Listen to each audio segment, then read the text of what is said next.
as they hop in here. Let's switch over to that scene and get this underway. Daily Hotfix versus Caster Disaster. Gnarly, let's get it started.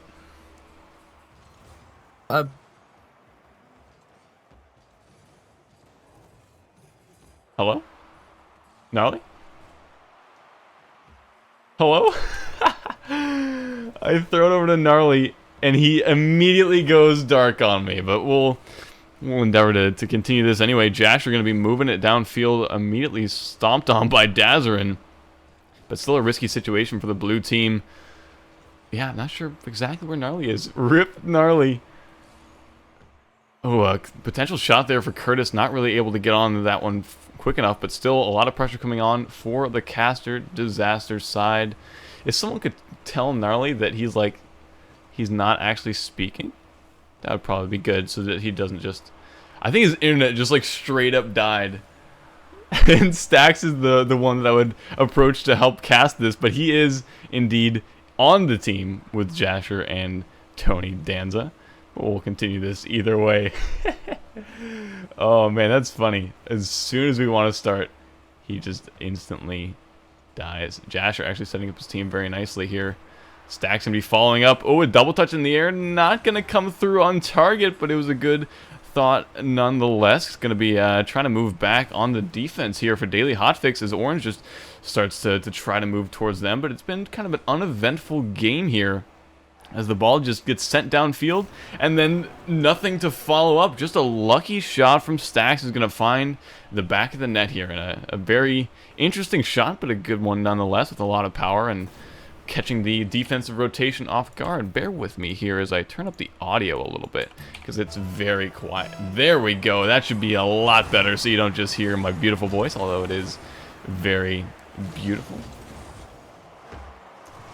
Colonel Curtis looking to do something here, but all three blue players are here in this corner to try to thwart him, and it'll be Jasher taking it downfield.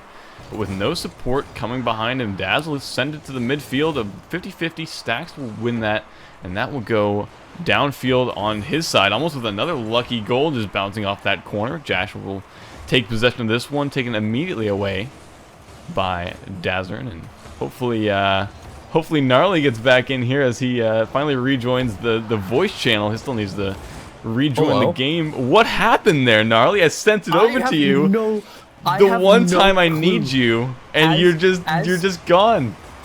As like the tournament starts, everything just goes. This happened before. Crap. You realize this is the second time this has happened before. I honestly don't understand what happened.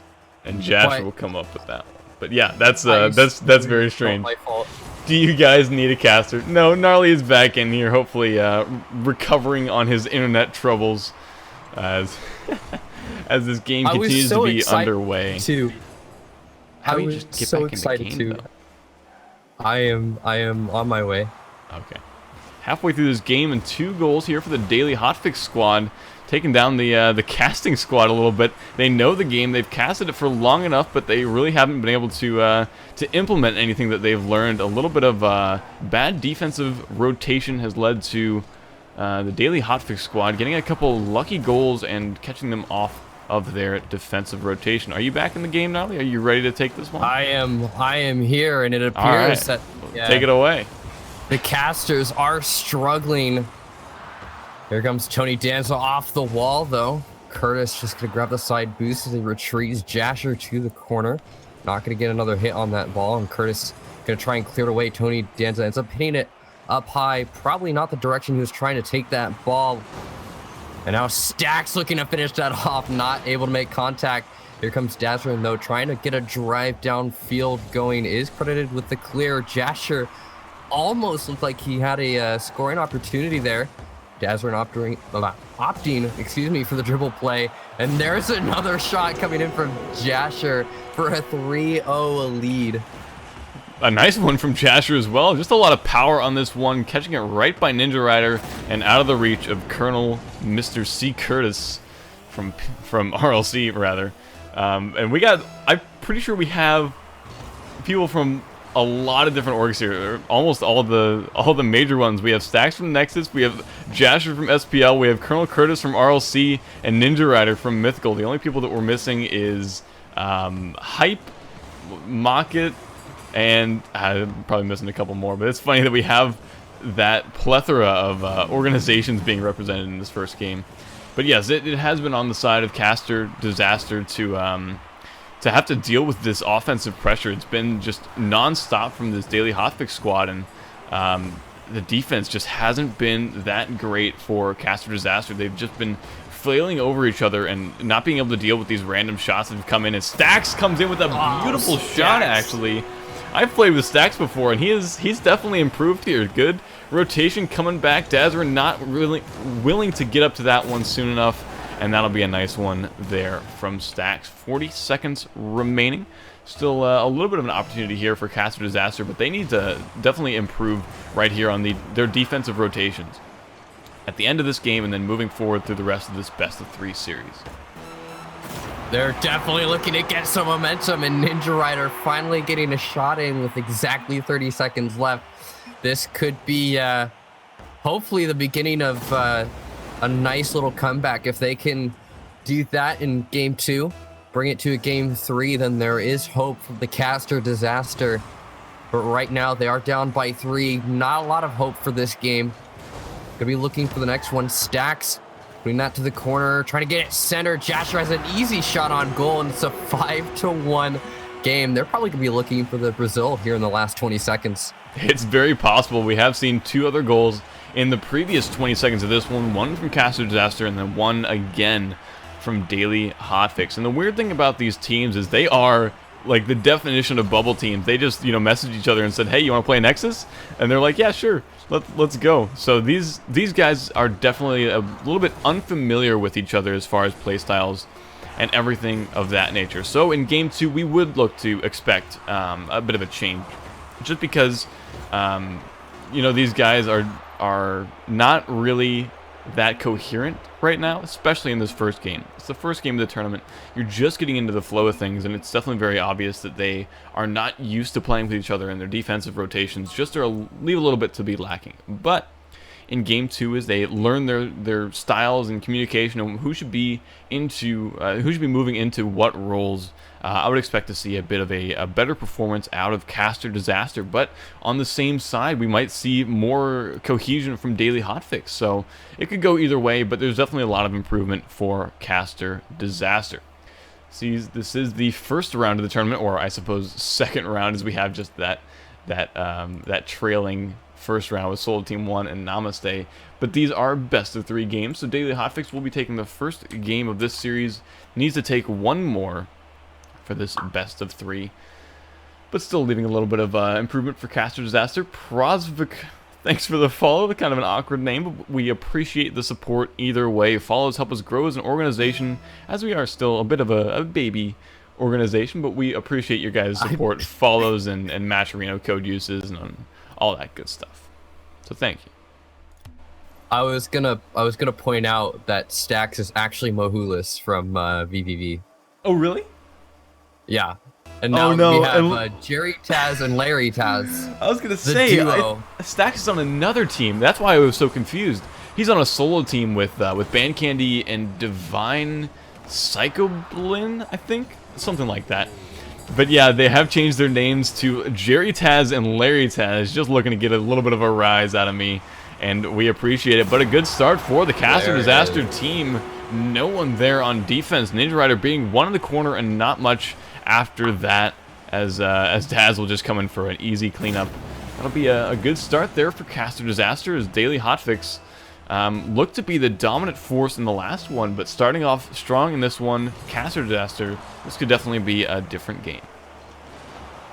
Yeah, so far they're starting out strong. Are you kidding? Did you see that? That was a Pluto-esque touch there. Really close, but here comes Jerry Taz looking to get the equalizer, and he will find it. 1-1 here with 4 minutes and 29 seconds left to go. It transitions from the save off the crossbar all the way downfield into a shot that he converts to equalize this one up. Daily Hotfix bringing it right back in the first 30 seconds. So far, so good for the caster disaster. Jerry Taz gets it around the entire team. That was an open net. He missed it. Almost an own goal. They're able to clear it to the corner. And now Larry Taz, an interesting pass back. Chernobyl not going to go up for that. There's a shot. Jerry Taz is in position for the save. Back out to the midfield, and Ninja Rider going to put it up high off the backboard. Curtis trying to sneak it by. Two defenders there. Larry Taz trying to roll that one right in, and Ninja Rider's going to take it away. Kept in by Jerry Taz as he tries to get it center. He does, but Curtis playing some really good defense. Now Ninja Rider, a Spider-Man clear from the wall. Curtis Good clear, good hit by Curtis. Jerry Taz now. Can he get the center? No, it is cleared. Oh, wow, look at that passing play. Constant pressure. Look at this. This was actually pretty nice. It went from Chernobyl to Jerry Taz to Larry Taz with a shot into that corner. That was a nice little pickup play. They really weren't looking that cohesive as far as their offensive pressure. They were just keeping the ball on that side, but that was the first passing play that we've seen, you know, all game and all tournament. 3 minutes and 25 seconds left on the clock right now. It falls back to field. A slow roller hit up high by Ninja Rider. Can Curtis finish it off? No. Wasn't able to find the angle or the hit. Larry Taz is trying to roll it past Dazarin. Jerry Taz off the backboard. Chernobyl not in a position to score. And now Curtis couldn't sneak it under. Ends up giving possession away. Here comes Dazarin. Also missing possession. A shot from Jerry Taz, and 3-1. It's back to the one-sidedness that we saw last game. Yeah, this is just a really easy passing play for Larry and Jerry to pull off. There wasn't really any opposition that we saw from Caster Disaster, and it did look very one-sided there as Orange was just kind of turning around in net while all of this was going on. And it does seem like they do continue to have the advantage running into this second game. And as I interrupt here, we do have a pretty large donation on Match Arena. Thank you, Phileas from GFA, for your guys' support. Just a nice little $19 donation, as well as the coupon code and the extra 17 cents, just because that was all that he had left in his account. We appreciate it very much and appreciate everyone's support. We're already at $105.17 out of our $150 goal, so this one is starting off very well for Nexus as well as Daily Hotfix. They have looked significantly better than Caster Disaster pretty much for the entirety of these two series. It was a little bit of a good start for Caster Disaster, but Daily Hotfix is definitely looking to be the dominant force in this matchup. Yeah, they've really been having a series so far in this tournament. The Caster Disaster is struggling super hard. Is that another shot from Jerry Taz? Yes, it is. A 4-1 scoreline with 1:52 seconds left. It is looking very dim. Yeah, I mean, you saw there was 2 Orange players in goal, but none of them were really prepared to go up and contest that ball, and that's really the root of the problem, is these guys just not being prepared enough to make these saves. You see this ball coming through, obviously could have been put on target by Larry Taz. It was kind of an open opportunity, but there is a little bit of miscommunication happening on the Caster Disaster side, and it is being capitalized on very well by Daily Hotfix. 1:30 left to go. The 4-1 scoreline. The Caster Disaster is looking to stay alive here in round 2. They're down by 1 in the series. Chernobyl and his team aren't going to let that happen as Larry Taz puts it up the backboard. Ninja needed that Spider-Man clear, and Jerry Taz just going to tap that one in for an easy goal. It's as weird as it is, Jerry and Larry have just been meshing together so well. You can see Chernobyl say, "I'm just here so I don't get fined." He isn't really doing much, and it is Mahulis and Jasher as Larry Taz and Jerry Taz, and they've been they're obviously, they have a little bit of cohesion between them. They've played together before, and they're meshing really well with their passes and shots. Just some talented players here early on in these rounds. There's obviously a lot more Rocket League to be had, but it does look like it will be Daily Hotfix taking this one in 2 games. As this one starts to wrap up, shots continue to come in from the Daily Hotfix side, and Caster Disaster still cannot do anything about it.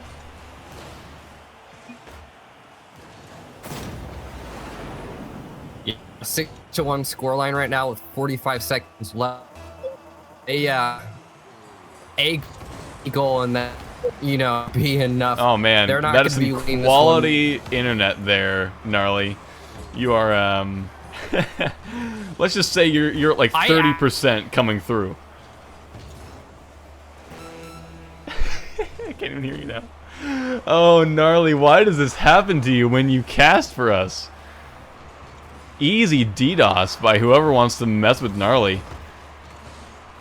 And the sad thing is, yeah, you just came through for a brief second there.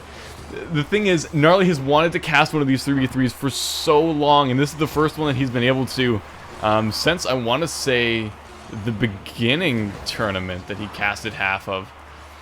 And he just, his messages are coming through as doubles. That'll be a win for Daily Hotfix, but we'll try to hotfix Gnarly's internet moving forward. Hopefully I think resolve we're those fine issues. now. Oh, yep. Are No, we you're good? good. You're good. I don't understand.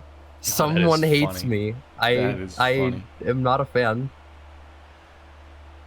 What I am you got Taz. I feel like I got tazzed by my internet. It's fantastic. There we go. Yes. Yeah. There we go. We have our players. Chernobyl has gotten in on the madness as well, joining with the name Gary Taz. So now we have Gary Taz, Larry Taz, and Jerry Taz on Daily Hotfix. Let's get it started. Remake? Why remake? What's wrong? A remake. Oh wow. Why remake? What's going on? Because his internet was horrible. They had like 200, 100 plus ping. Very, very strange. Gary Taz is going to send that one in, but we will be remaking the server here. Curse. But we do have these guys in here just waiting on Gary Taz to join. That's Chernobyl. Gary. There we go, and we should be getting this one underway after a brief restart. Butts and Daily Hotfix. Can I say take it away, Gnarly, or is that what? Yes, is that what, we're good. There you go. Take it away. Pilana going up high for that one, looking to follow it up in the air. Dizu actually going to strike first. There it is. 10 seconds into this, and it's a 1-0 game. Yeah, just a great pass from Piolana and a good finish by Dizu right over one of the Tazes. They all have so familiar looking or similar looking names that I'm probably not going to be able to pick them out of the crowd, but still a good play to start this one off early for Butts. A good, pseudo passing play. Dizu just getting onto a good opportunity there. And, a lot of times getting that first goal and getting things started early definitely can tilt things in your favor. So I would not be surprised to see Daily Hotfix struggle a little bit to get this started. A close dribble play from Fox just wide of the goal. Now Dizu gets the center. Jerry puts it up high. That could be dangerous. Fox not making contact. That was the hit he needed. Piolana, a shot from the midfield, finds its way in, and it's a 2-0 game now. What a sniper shot from Piolana. Just kind of a pinch shot off that wall, but still didn't have a lot of momentum. Just a little bit of a defensive mishap there from the Taz team, as I will just continue to call them, because they're impossible to make out in a blur. But, Butts continuing to look good. Oh, phrasing. I should work on that. But they haven't looked any like mismanaged or anything like that. So I would endeavor to continue to hope to see good-looking Butts moving forward. I can't contain myself. Hopefully, the Taz team can bring it back. They are down by 2, but they still have way more than half a game to go. As now Larry Taz trying to make a play for him. Dizu not going to let that happen. A little bit of ping pong action coming up between these two teams. Jerry looking for the shot, not going to be able to find it, but he does get the ball center. Larry going to be forced to rotate out. As Gary put to the midfield. Jerry putting it down. Hit up again by Gary. Interesting pass back. And Larry, not quite with the hard clear that I was expecting. It's going to be Dizu putting it to the corner. Up high he goes. Centered for Fox. Not going to be able to drop it in. It's off the crossbar. And Piolana now looking to recenter. Denied by Larry as they move downfield now. Almost a great opportunity there for Fox, but he just pinched it a little bit away, and by a little bit away, he like rocketed that one out there with a pinch. But what I've been seeing is a lot of Dizu, Piolana, and Fox just rotating very well, getting set up for these shots, and being able to contest on pretty much everything. They've looked pretty cohesive throughout this entire game, and you know, half remaining, definitely still an opportunity for Daily Hotfix, but just like we saw Daily Hotfix strive against Caster Disaster, we're seeing that from Butts versus Daily Hotfix. It's definitely been just another level of Rocket League that we're seeing out of Dizu, Piolana, and Fox, as the aggression still continues to be put on here, and Fox will be trying to take that one up the wall.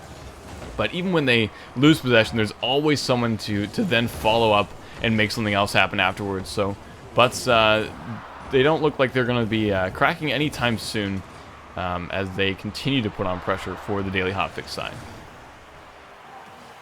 Jerry Taz puts it to the corner, ends up getting possession to Piolana. They're bringing on the pressure, trying to get a shot in. And now Fox with a counter attack. Gary's able to stop the momentum of the ball. Now he just needs to bring it out of his zone. It gets it past one. As Fox grabs that corner boost, it's going to be Jerry up the wall. Fox with the Spider-Man clear. Larry doesn't make contact. Jerry is right behind him, though, credited with a shot on goal. Gary not going to let that ball go past the midfield line as it's pinched sideways. Jerry going to go up high for it. Again, not making contact. Dizu popping it up. Gary putting it back. Dizu off the backboard. Fox not going to get the shot. And it's going to be rebounded away. A 2-0 lead. And I have a feeling it will be the Butts team taking game one. Saeed getting my joke. It took a while, but you know, someone finally got it. But yes, I would agree with that assessment. Butts looks to be taking game one pretty demandingly and decisively here. At least in this first game. You know, 30 seconds remaining, still a little bit of an opportunity, but based off the rest of the game, it does look like they will be coming out of it with this one.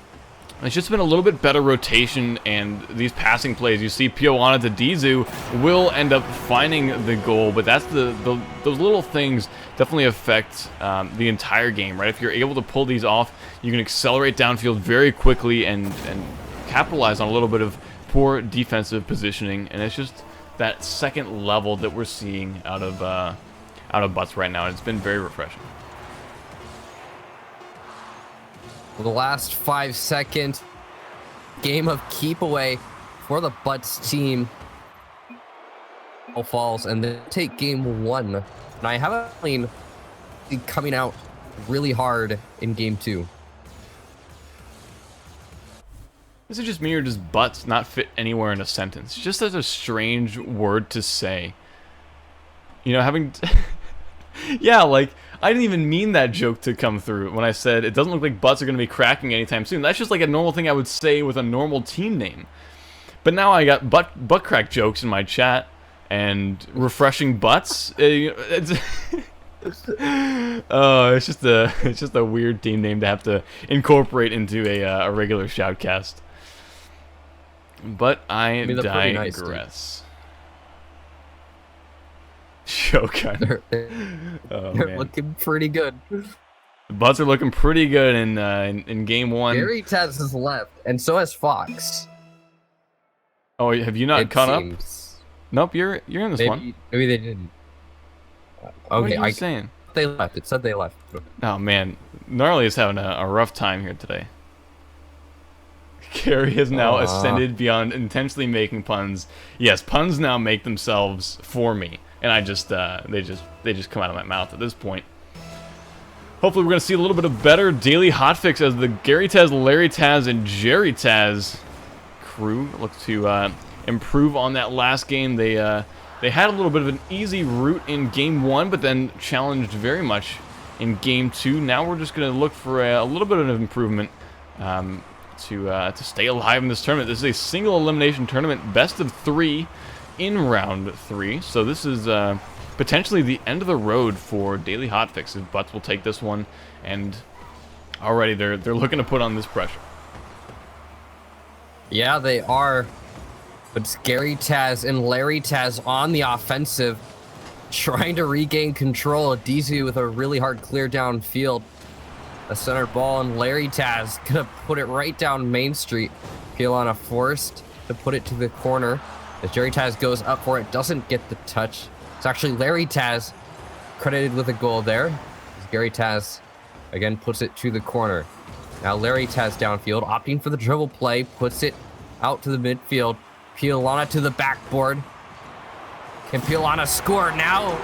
He will, and it's a 1-0 game here in the first minute or so. A little bit too timid out of the daily hotfix squad. It was Larry Taz that sent it out to Pialana at mid, and all he did was have to press a little bit towards that goal, and no one was really willing to go out and contest him, giving him a little bit of free reign to shoot that one on target.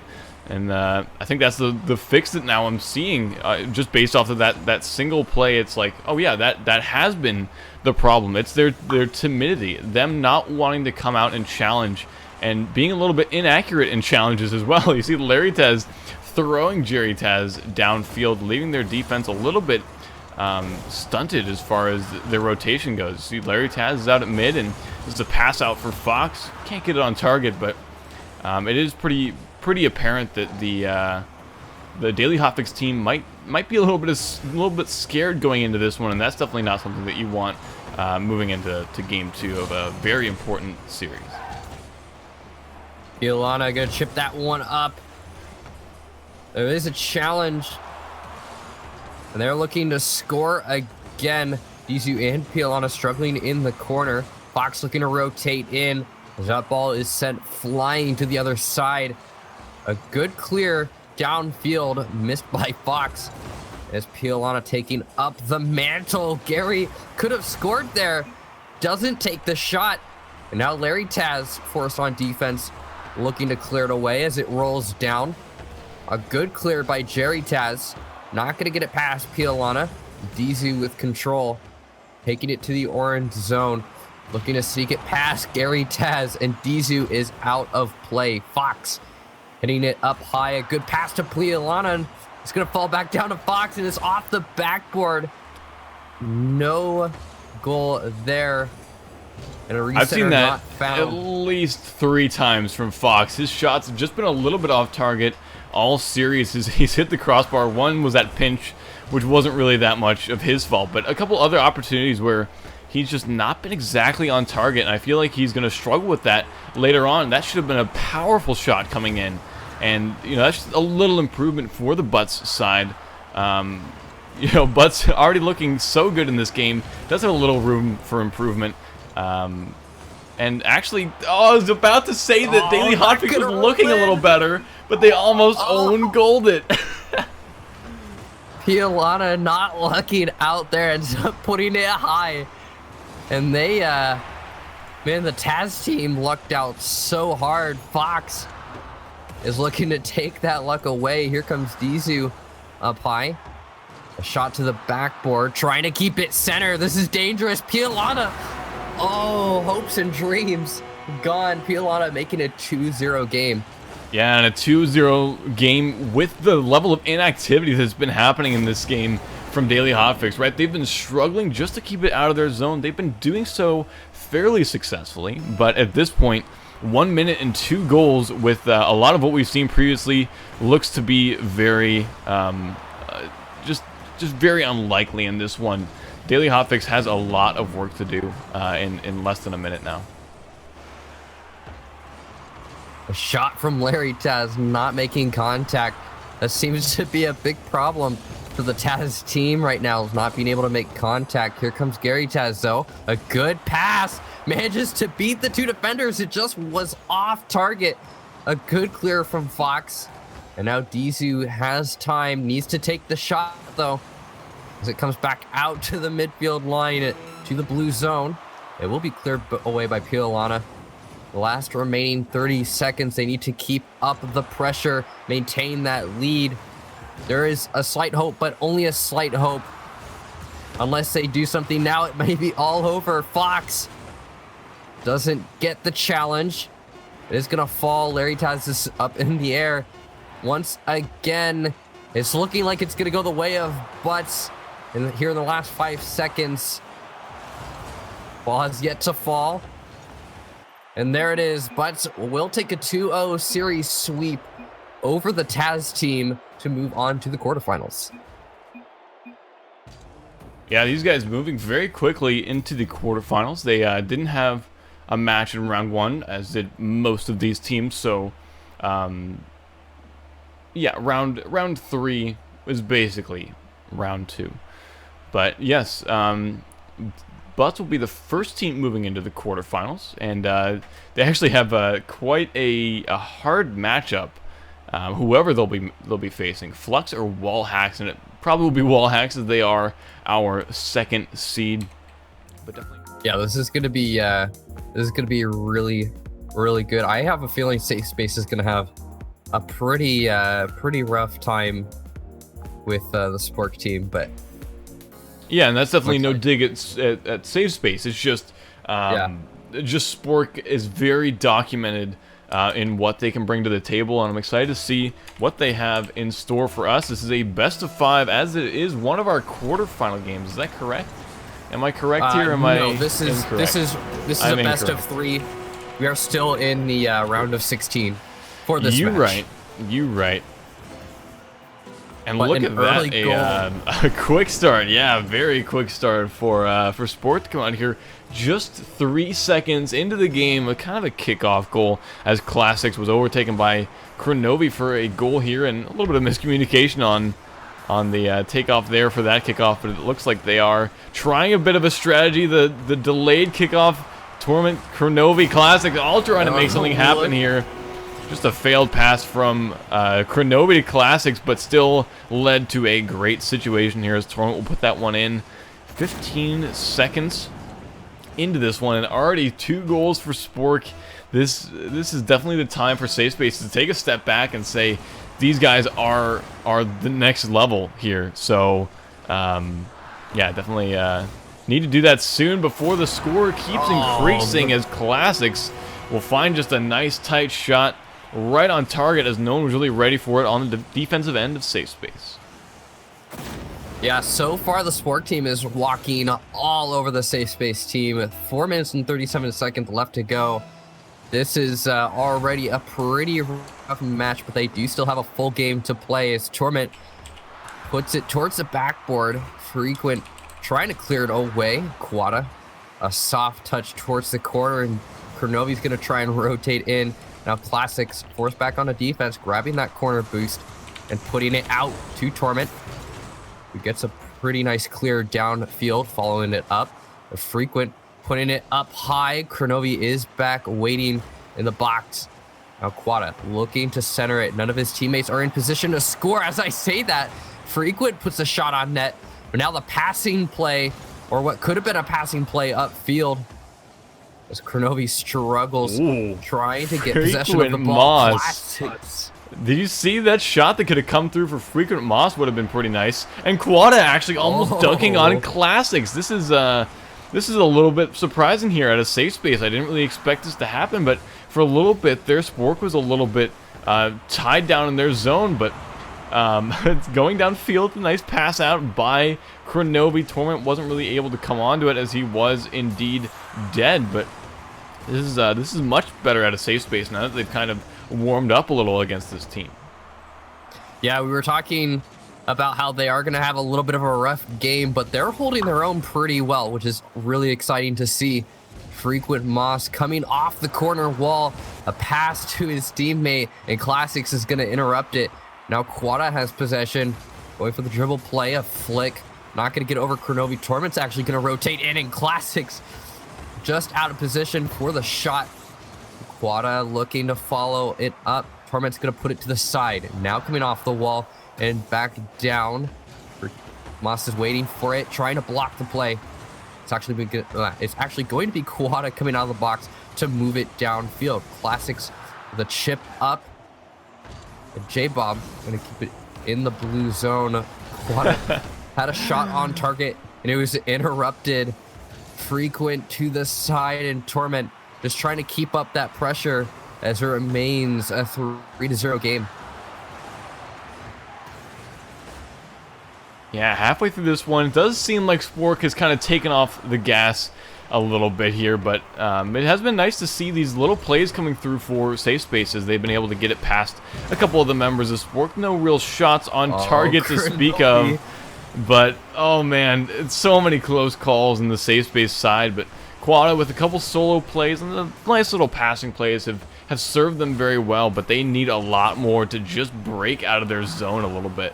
It seems like there's always a little bit of a passing play going on for Spork, and no one really to follow up on a lot of these shots and plays in the midfield.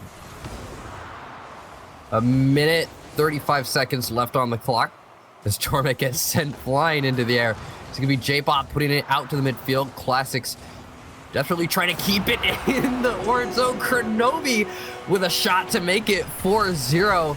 Look at this pass from Classics to Kronovi. Dead center in the net. Yeah, and a nice bounce off the ceiling as well. Read perfectly by Kronovi and sent right on target at a fast pace where no one from safe space could even do anything. Classics to Kronovi. Kronovi up, but not much happening as Quada will be sending that out. Torment off the back wall, and it'll be Classics not wanting to commit. A little bit as a surprise there. I would assume him wanting to come in for some kind of shot, but reads it well and backs out, and just a strange shot from Classics. Not really much defense to speak of on that one. Just a zinger there by Quada. Yeah, that one pretty much just rolled in. A minute 7 seconds, and it's gonna be the safe space team looking for any sort of momentum right now. They've been holding on, but they have let 5 goals get in, so if they can get, at least a goal or two, that would look good. Kronovi just hammering down. Just hammering down. Yeah, that was a good pass by Torment as well. Kind of the double passing play. Kronovi to Torment off that back crossbar, and Kronovi going to be finishing it off. And as you glance at the scoreboard, a 6-0 game with a minute remaining, looking pretty convincing for the Spork side, but they still have a little bit more for us as Torment will take that one right off that pass from Kronovi, taking them to a 7-0 lead. What a great passing play from Kronovi to Torment. A 7-0 lead with 48 seconds left. That's got to be crushing if you're on the safe space team. Here we come. The last 45 seconds. Classics just a bit out of position for that shot. Torment going to take it back. A back pass to Kronovi. Ends up handing a great shot opportunity to the other team, and Frequent completely whiffed the shot. And now the Spork team struggling to get it out of their own zone. Here comes Kronovi. A hit off the wall. And they're just kind of messing around here in the last 20 seconds. Getting the own goal. Forcing that Brazil with 14 seconds left. What a series of events. Yep.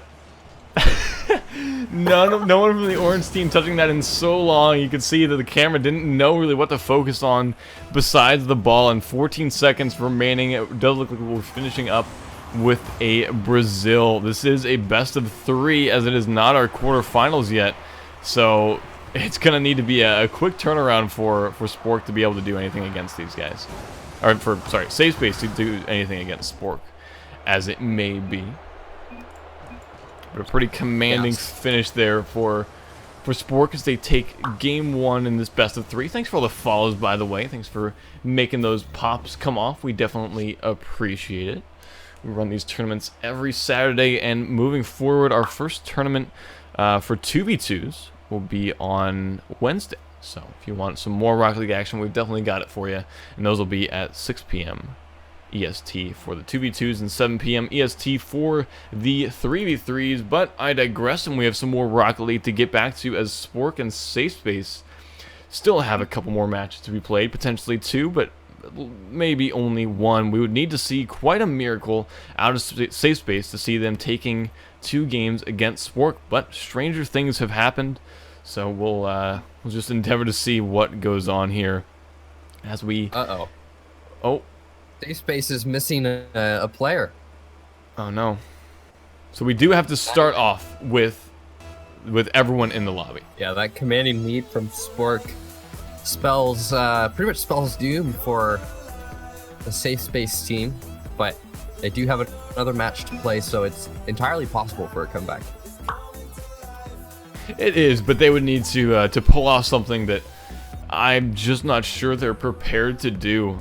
These guys, Kronovi, Classic, and Torment, have been playing many games together, so they have that cohesion and familiarity with each other that Safe Space just not going to be able to tear apart here. So I would endeavor to see a very similar situation to Game 1, but this is a time for Safe Space to improve on what they've seen out of themselves, and what they've seen out of sport. Playing against better teams can definitely lead to better play out of yourself and your teammates. It teaches you a lot about the game that you might not otherwise have learned. But we will be playing this game nonetheless, all 5 minutes. We promise that we will we'll give these guys that time to play and potentially learn a little bit about Rocket League.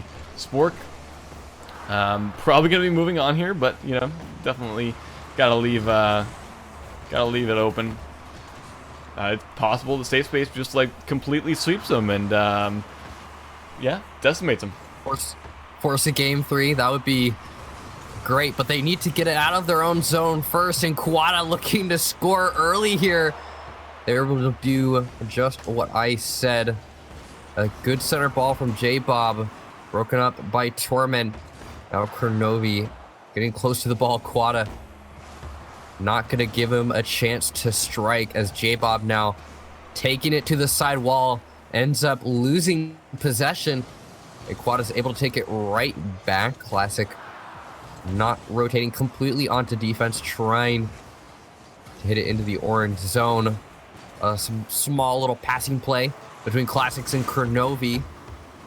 And Quada getting that dribble play started.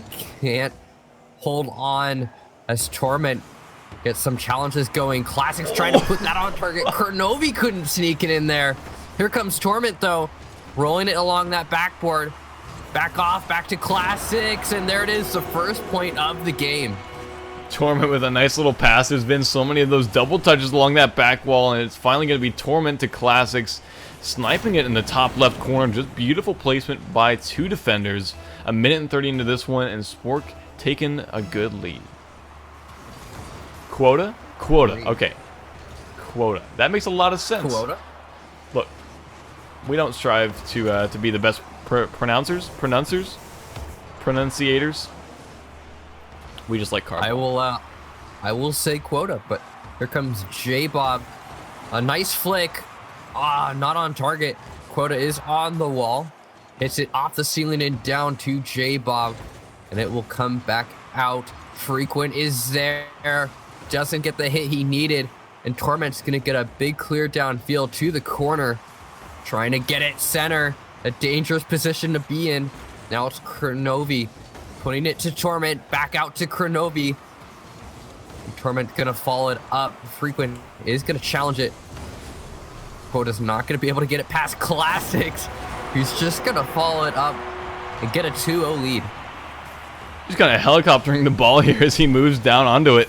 Kronovi and Classics just just bumping each other a little bit of friendly banter. And halfway through this game, Spork is still looking to be the commanding force in this one. There's been a couple of attempts here for Safe Space, but they really haven't been able to capitalize on anything. So it's been a little bit one-sided here, but they're still putting on some entertaining Rocket League as they continue to put on this pressure.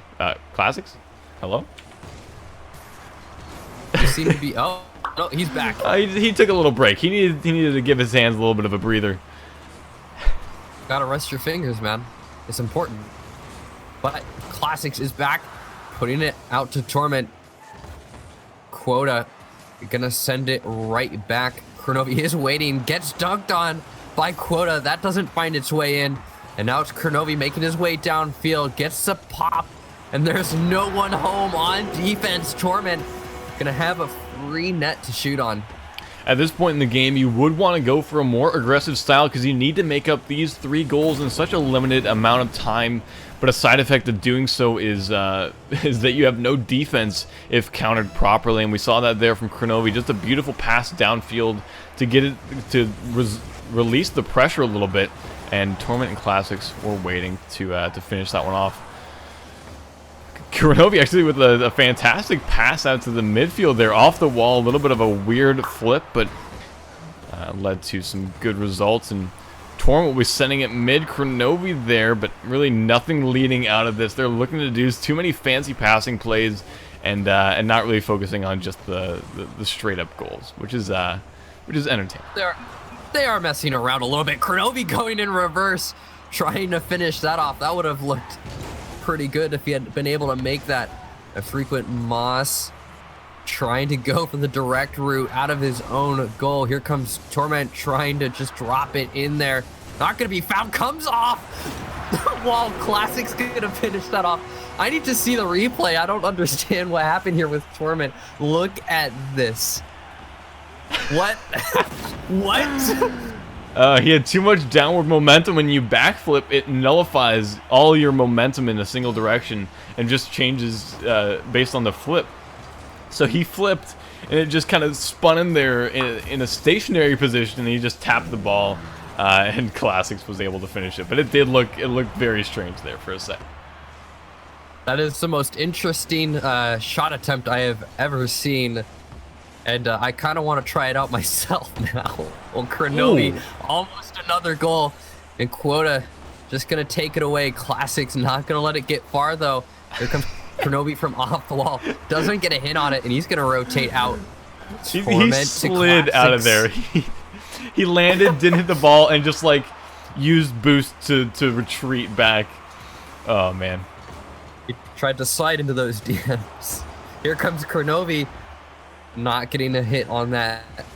Not able to make contact with it at all in the last 15 seconds. They're just gonna play to have a little bit of fun here. Here comes Kronovi, and Quota looking like he might get a goal here. No, completely denied, and it looks like we're gonna end this with a 4-0 shutout. Spork is gonna be moving on into the quarterfinals. Yes, and it's not very surprising as they are our #1 seed and have earned that position. All of our seeding has been pretty good, except for one, I believe. Actually, 2. Empire and Prehistoric have been eliminated, throwing seed 11 and seed 24 into our quarterfinals. But if they've gotten this far, they've definitely deserved it. But it'll definitely be a hard road coming up for them. Be the end of Safe Space as Spork now moves on, and we endeavor to get another match underway for you guys. And actually, I think they're ready as they actually start to join the match. Beautiful. A quick transition here for you guys, and we'll be getting right into this one. Wallhacks Butts best of 5 quarterfinals. Let's get underway, Gnarly. Man, they are roaring to go straight off the kickoff, neutral one. And Austin trying to send it away. Subin gonna follow it up, pushing it deep into the orange zone. Sub in with a tight angle shot. No, it's just wide, and Austin gonna be able to finish that off easy peasy. Good capitalization early. Subin able to send it across, and Austin knew exactly what was happening.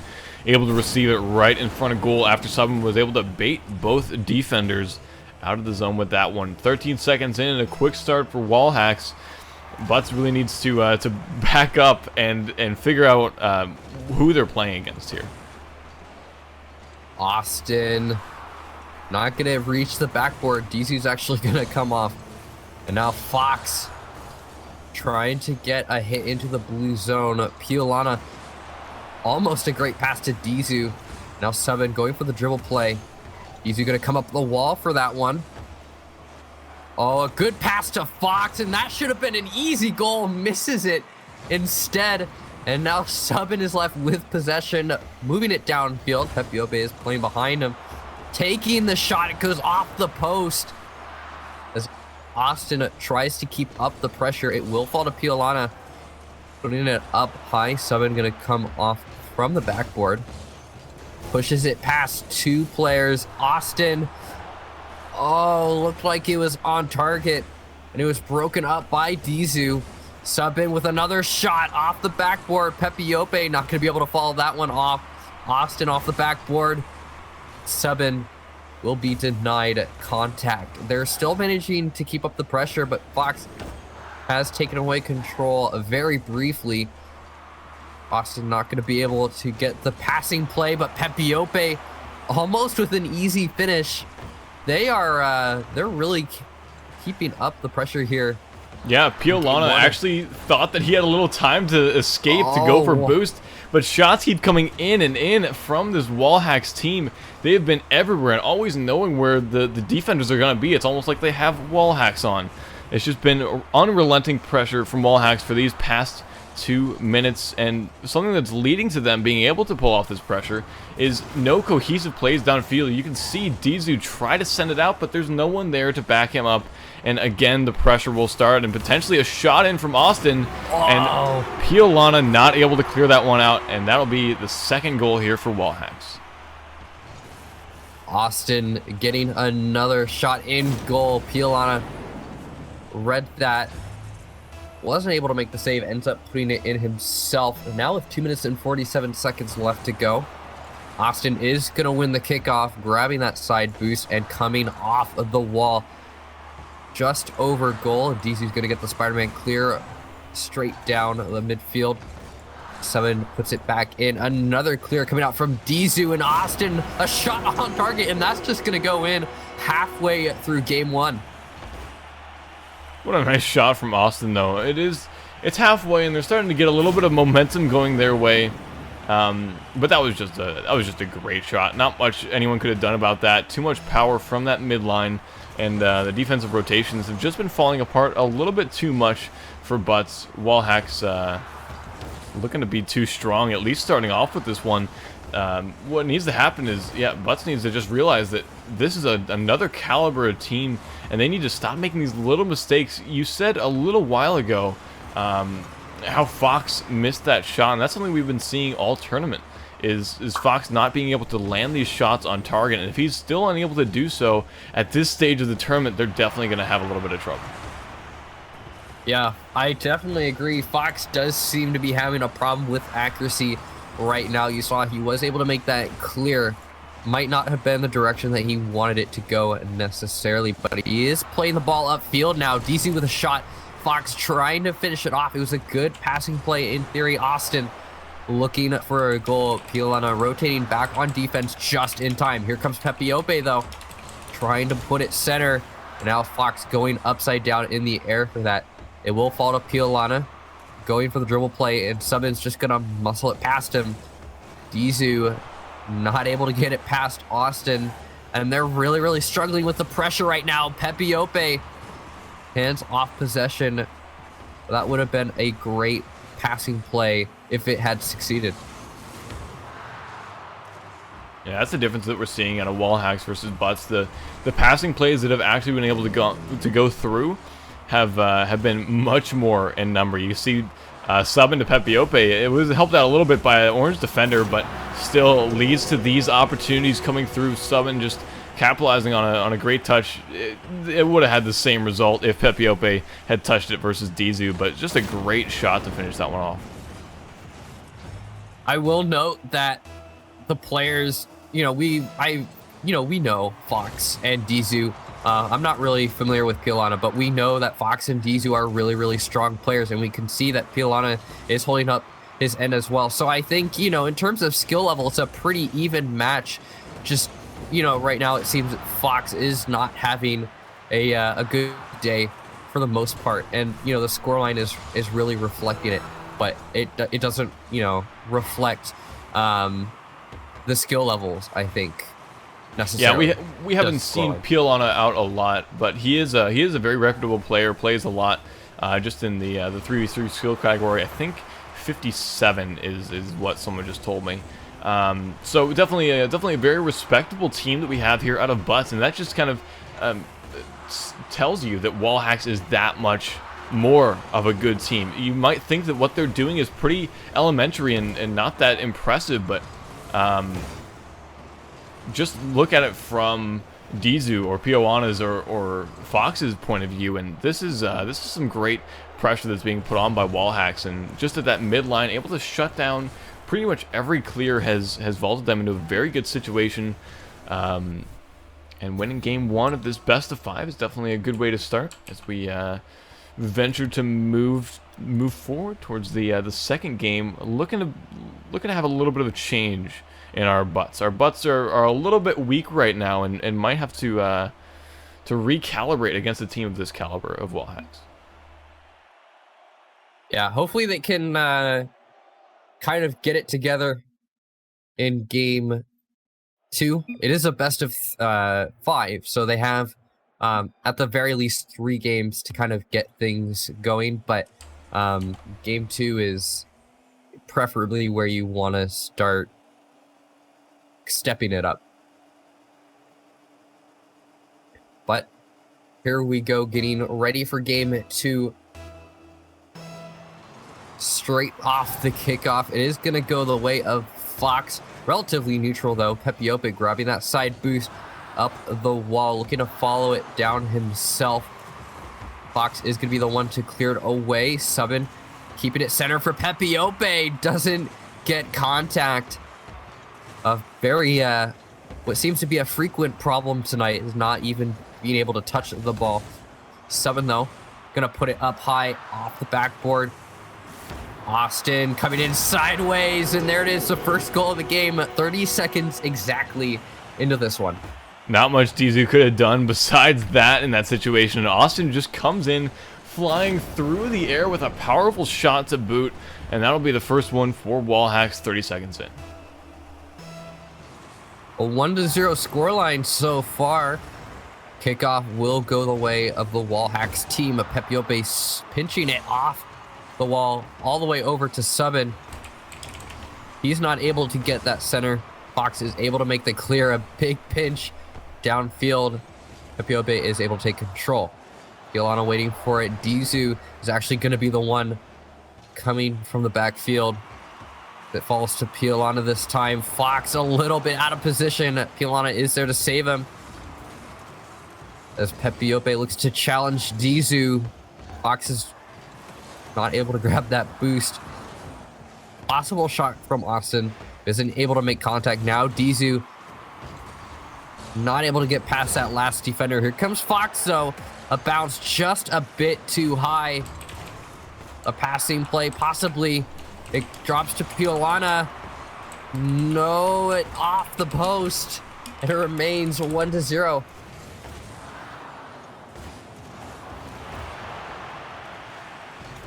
What is happening?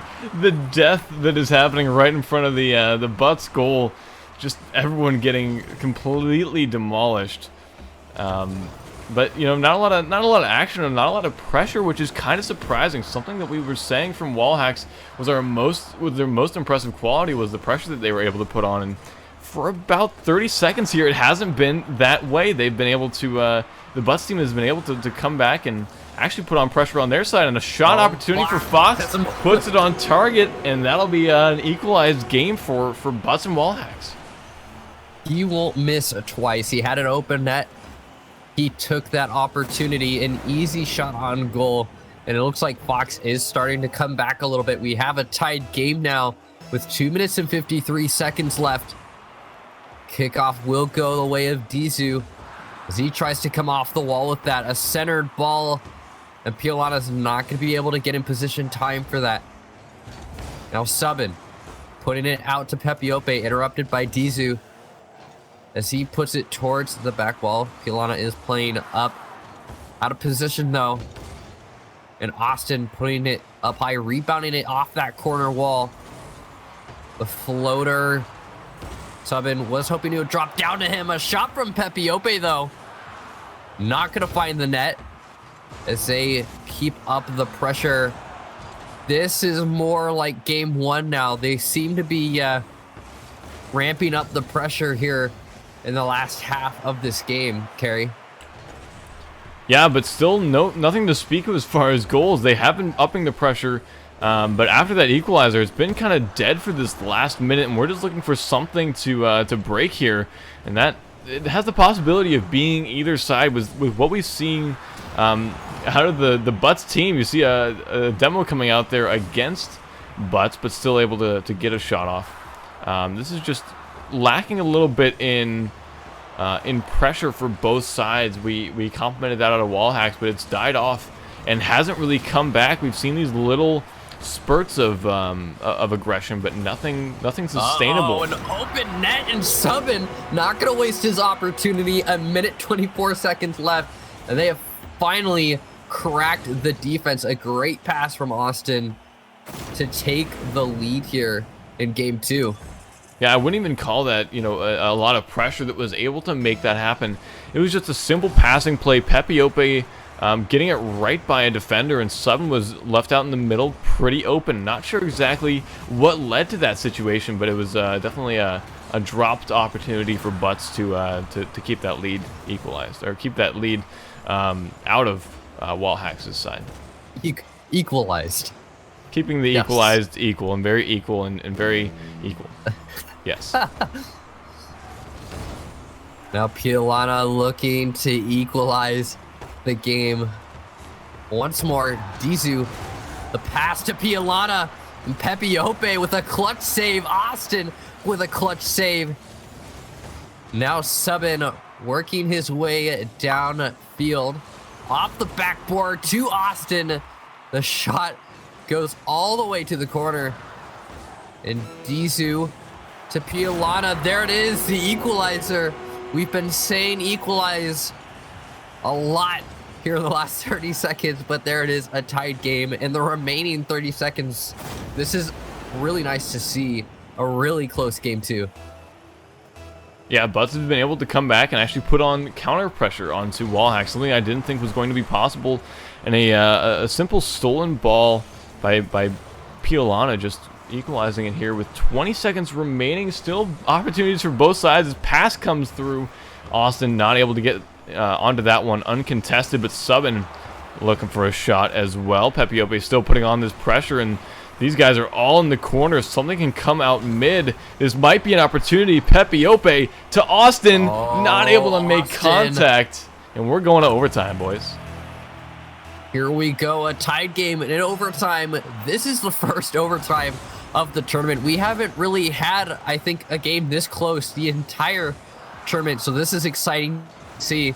Like I said last game, these guys are really close in skill level, but game one didn't reflect that at all.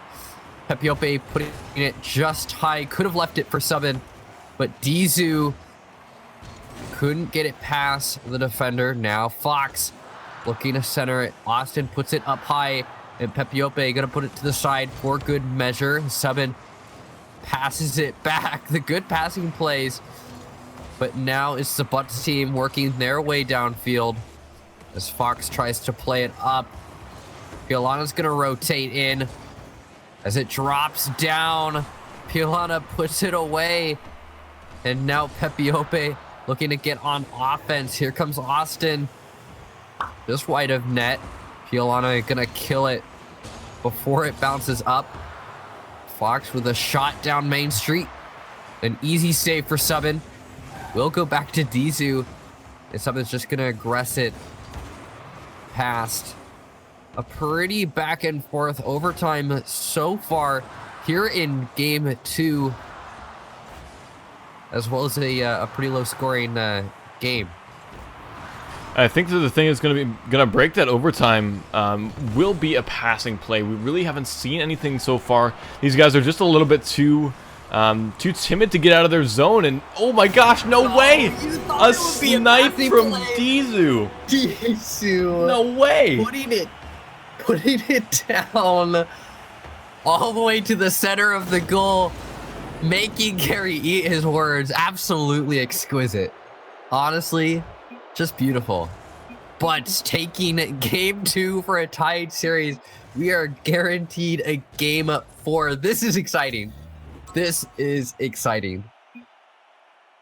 Yeah, that was a very good statement by Butts. Something I was going to say was the reason we haven't really seen any of these passing plays is because in overtime, people usually go to a 2-1 rotation. 2 guys back, 1 guy up. They don't want to be punished by anything like that. But just as they were starting to break out of that, Wallhacks was punished by having 2 guys in the midline and Pepe Ope looking for demos. It was just a lot of missed opportunities there for Wallhacks, and when they finally did come up to try to capitalize on those opportunities and switch up their rotation, they were punished, and that's definitely a learning experience for Wallhacks and Butts now. Hopefully getting a little bit of momentum going into game 2 of this best of 5, and hopefully going to be starting this one off strong with the momentum they've just gained. Yeah, they're going to be coming in pretty strong into game 3, and that's gotta feel good. That last game has got to get you hyped up. They just need to keep that up for the next game or 2, and it could be possible to see a complete turnaround. Austin looking to score early. Fox is gonna get the clear though. Pialana trying to get it center. Dizu not able to get it center, but they are maintaining the pressure as Pepe Ope comes down from the wall. It will be cleared by Austin. Put up by Dizu. Not going to be able to get a shot on goal. Pialana to Dizu, and that's going to be sent to the corner. A Bruce steal, and Pepe Ope just going to have to dodge into it. The shot from Pialana, goodness. There it is, the first goal of this game with 4 minutes and 14 seconds left to go. What a sniper shot from Pialana. I did not think he was going to be able to get that much power onto it. And I think Subban felt a similar way. He was just sitting in goal waiting for a shot to come through, and suddenly that ball is right in your face and able to take the first goal in a very strange way. The Butts team has been able to catch Wallhacks off guard in multiple situations. Dizu with the final overtime goal there, and Pialana to start this one off. This has been a wake-up game for Wallhacks. 1-0 right now. Surprisingly, the Butts team is in the lead to start off. Dizu looking to oh my goodness! Fox just gonna put that in the net. 3 minutes and 45 seconds left, and it's a 2-0 scoreline. This is not what I expected coming into this game.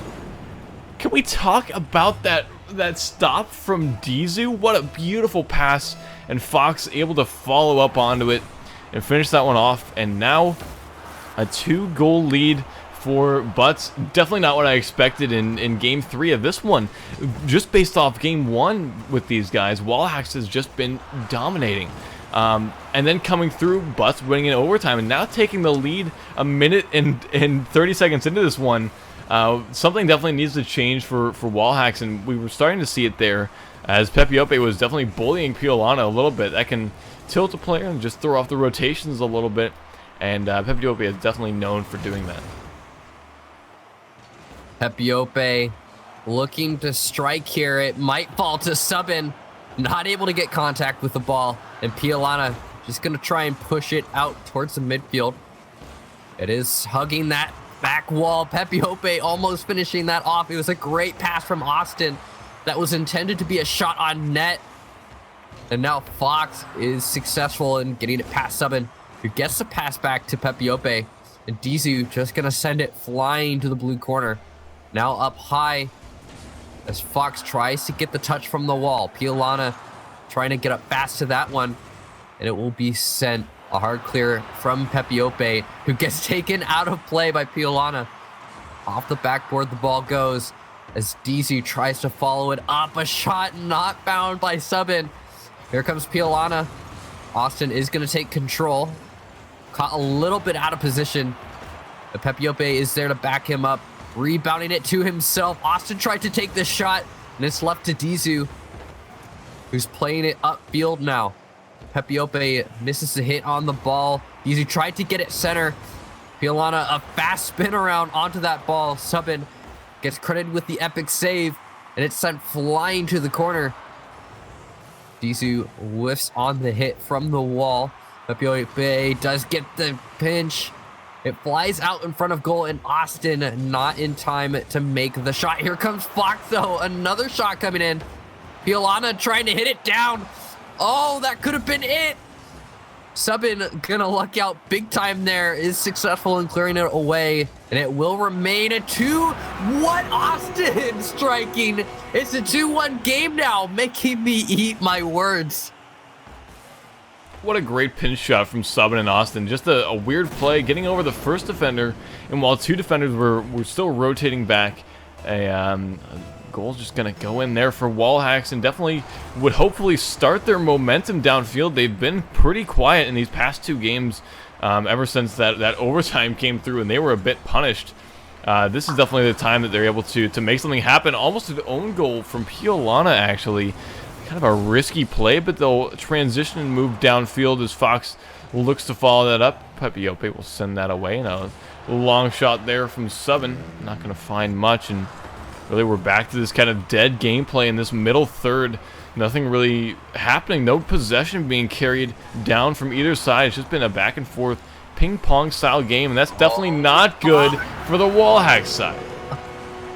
Fox coming in from a great pass from Dizu, who spiked it off the ground, off the backboard, and all the defenders were either caught out of position or just nowhere to be found. You saw Austin trying to come off the back wall, not able to make the save, completely caught off guard, and that kickoff going straight in the favor of the Butts team. Pepiope is gonna get a nice clear downfield. Subin gonna follow it up, trying to put it off the ceiling. Pepiope almost putting it in net.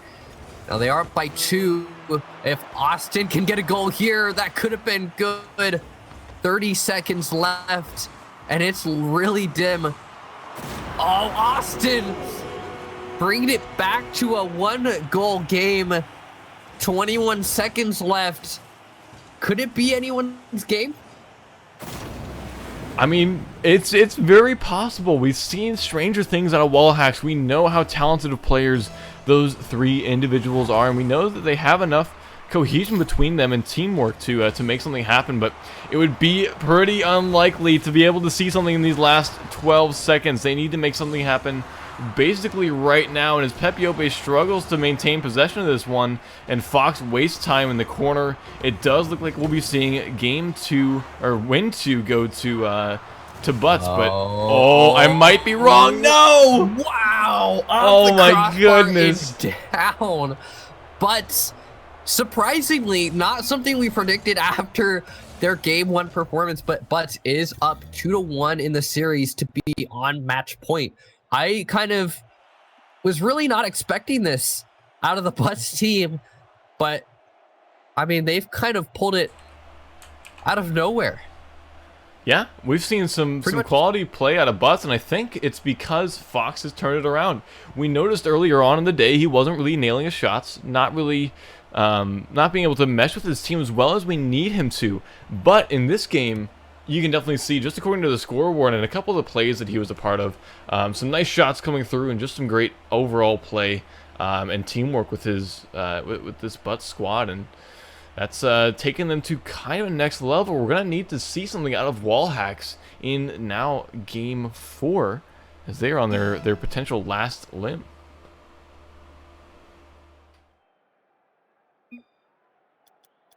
You know, Don't even reply to Twitch chat. Don't even attempt to reply to Twitch chat.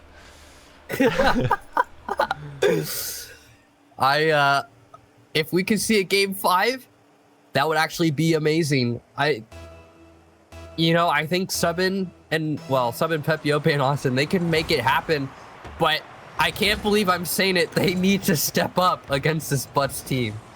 They need to step up to the Butts. But getting into game number 4. Butts are on match point.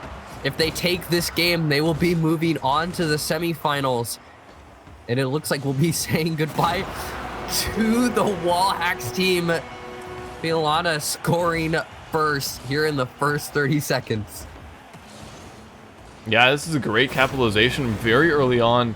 Within the first 30 seconds, definitely is a game changer, because not really everything has gotten started. You haven't been able to get your rotations underway yet. So basically, you're starting off now at the 4-minute and 30-second mark with the entire game in front of you, but you're 1 goal ahead, and that can definitely change the wins in your favor as Butts looking good early.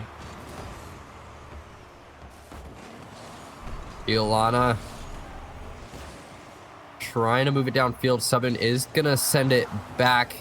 Pepiope looking for the retort, not gonna get it in net. It's gonna be Dizu playing it downfield. Oh my gosh, an open net, and it was just wide. Dizu is keeping up the pressure though. Here comes Fox, ends up getting slammed back out to the midfield line and into the orange zone. Austin trying to get a hit on that ball. It's back in the blue zone now. Pepiope rebounding it out, and Pilana's not going to be able to follow it up. DC doesn't get a hit on it, but Fox is behind him. Subin not getting a very hard clear as Fox puts it back. Now Subin all the way downfield. Here comes Austin. Pilana's actually going to beat him to the ball. A roller downfield as Dizu. Oh, a risky play from Dizu, actually. And that'll be punished? No way!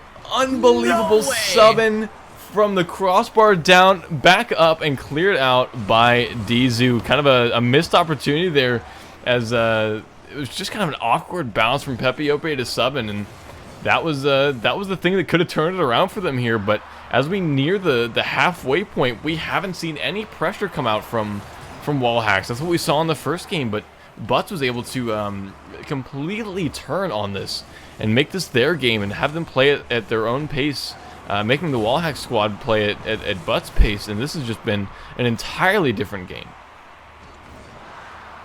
Pilana to center the ball, and Dizu not in a position to score. The roller downfield, and Subin gonna get the equalizer there halfway into this. Unbelievable. Strange shot there from Subin. Dizu found something similar in that game 2 overtime, but not something you really want to be seeing as these punishing goals. Also, I apologize for my background noise if that is coming through on stream, but yeah, this is just this is a strange game. We saw nothing out of Wall Hacks that would make us think that they would be able to pull off something like that. Like this normal pressure that we expect out of them, or just shots coming in that are followed up on by any teammate. It's that weird goal and a weird shot by Subin again to extend the lead. Now 2 minutes remaining in this one, and now Subin has 2 goals in less than 30 seconds. Yeah, they've really brought it back. 1 minute 59 seconds left, and this game could be theirs for the taking. They could force a game 5. They just need to hold on to that lead. I don't think the Butts team is going to give it up easily. Pilana back down to himself. Dizu not getting the hit. Thankfully, it was just a tad high. Now Pilana, a great hit downfield, just wide of net. And Austin going to send it flying to the side wall. Met by Dizu. A pass back from Austin to Subin. And Fox not going to get a touch. Austin looking to roll it in. Broken up by Pilana. The recenter almost coming out from Subin, who is taken out of play, though. And Pepiope looking to center it himself.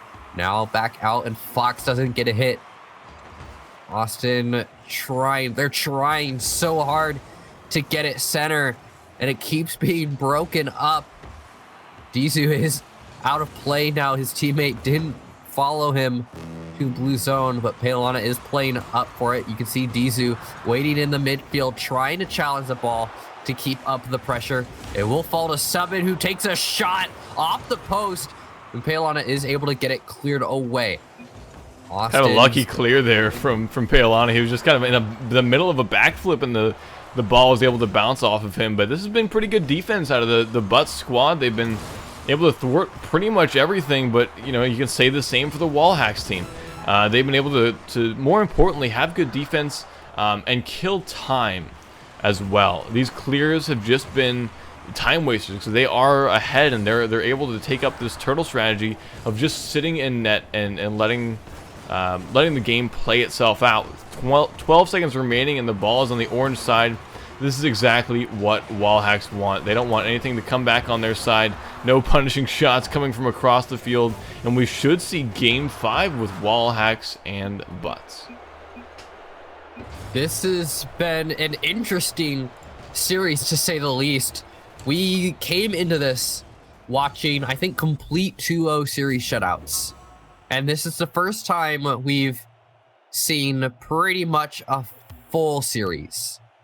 So I am going to ask you, Carrie, do you have any predictions coming into this? Or predictions just completely, just throw them out the window because nothing makes sense anymore?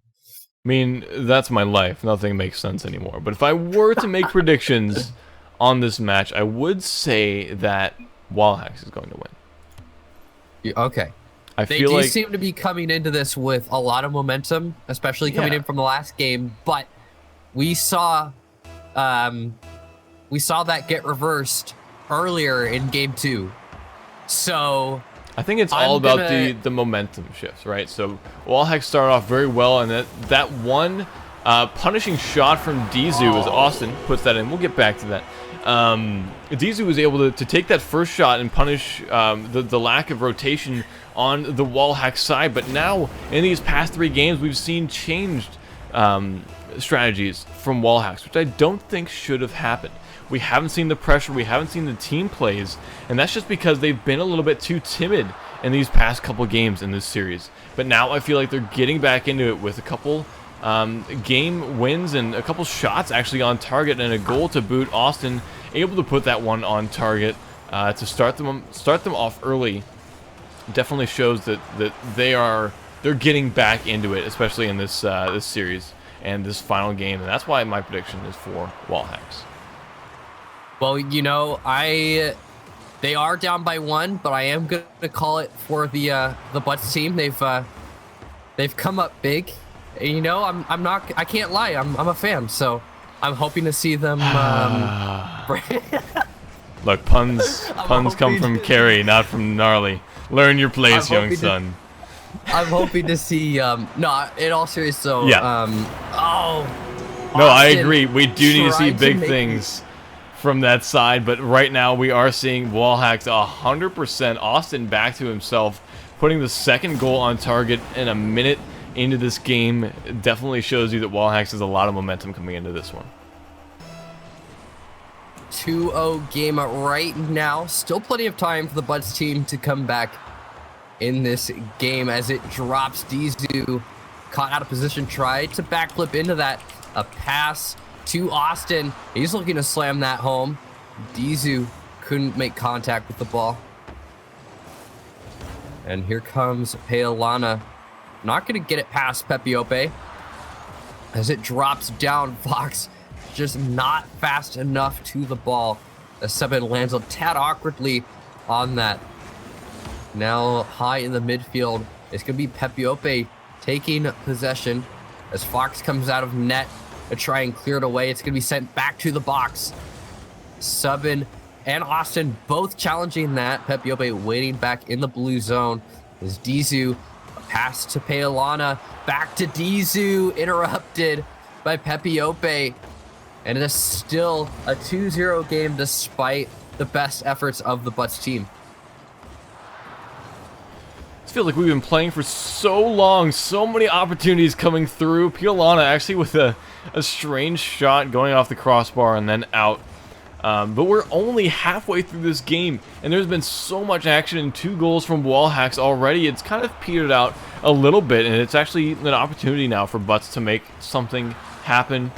But something more is going to need to change. Not just the lack of things happening from Wallhacks. We need to see active momentum on the Butts side, and that is not what's happening right here. 2:24 on the clock, and a great pass from Subban to Pepiope to finish this one off. 3 goals, definitely a lot of favor on the Wall Hacks side, but Butts we've seen can turn this on its head. You know, we've seen what they are able to do immediately off of plays like that. So I think it's all about whoever gets and keeps this momentum. Right now, Wall Hacks definitely has it, but if Butts is able to turn this around, they definitely still have a shot with 2 minutes remaining. 2 minutes and 10 seconds left to go. Disu and Fox both struggling in goal, and that's going to cost them a 4-0 lead for the Wall Hacks team. They have they've come out pretty strong here in game 5, something that you predicted, and you know, it's a little disappointing. It's a little disappointing, I will say. For me to be right, or for Butts to lose the momentum? For Butts to lose momentum. It's almost like I've been casting Rocket League for over a year. It's almost like I know what I'm talking about. You have to push. You have to push. What? You gotta push hard, man. What? What are you saying? The Butts team, they have to push hard. Oh, see, that's when you can't force the puns. You gotta let the puns come as they may. I want to make another joke here, but here I can't. Pepiope not gonna score, just gonna let it fly in. Austin being just gonna make it a 6-0 game. No problem, no problem. Yeah, that was a great touch by Austin, sent strong to the midfield by Pepiope, and Austin was able to down that momentum and push it forward as well, and that's a 6-0 lead, and something that we thought Butts was going to be able to do is you know, do well against this Wall Hacks team, and they did. But suddenly, with that lost momentum at the end of Game 4, immediately Wall Hacks is able to do something with that momentum and turn it in their direction. So, a minute 30 remaining. Still opportunities here as we see Dizu to Paolana not pan out, but still a good attempt to boot. Oh, Paolana almost getting another shot. They've had opportunities. They just haven't been able to capitalize. Dizu barely what I would call a save. Pepiope, that looks on target. It was, and Paolana came out of net. Dizu up high in the air, trying to hit it down for his teammate. Paolana over to the side wall, grabbing that side boost. It's going to be Pepiope making it to the ball first, though. Dizu with a hard clear downfield. And it's a centered ball. Austin not really in a position to score. Paolana waiting for it to fall. It's going to be Dizu forced to make the save. As it comes back, Paolana is going to be going for the dribble play. Subban's going to interrupt it. Now coming off the wall. Dizu trying to force it. Can he get a goal here? There it is. A possible Brazil inbound, maybe, if the Wall Hacks team can score here in the last 22 seconds. This has been unbelievable. I mean, if you look at the series counter, it's 2-2. But then you look at this game, and it's like, wait, 6-1? What happened in those previous 2 games? And that's the power of momentum within a game like Rocket League. It happens in other games as well, but more importantly, Rocket League just, you know, the rotations and how you come out of these kickoffs immediately affect the rest of the game. And obviously there's not enough time left to score 5 goals for this Butts team, and they will be eliminated from the tournament. This is a single elimination, almost able to get the Brazil there for Wall Hacks, but they will be moving on nonetheless. And we'll be moving on to our next series, but a great series here from Butts. They were able to, you know, we saw them very early on in the tournament, and they looked good, right? They looked fine at the level that they were playing at. Excuse me, something in my throat. But this series was definitely the turnaround for Butts, and it definitely showed you how much of a team they can be if they dedicate themselves to something like that. And to be able to take 2 games off of Wall Hacks is definitely very respectable. So good on them for coming out for this one and doing so well in this performance. But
big sigh of relief, as will this entire Sin squad, as the score remains 0-0 in the early stages of this match. Another one lobbed in, and Fire couldn't quite get there. Torment gets the first goal of the match.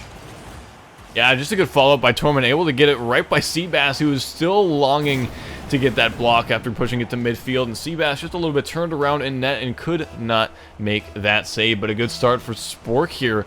Took them a little bit, took them about 2 minutes to get it started, but they're able to do very well on that rotation. They've still been able to put on a lot of pressure and make these passing plays. You can see Kronovi looking for classics downfield, and Torment was able to follow up on that one off the corner. Thwarted on pretty much all fronts, which is good for Sin, but you can see that the effort and the thought is definitely there.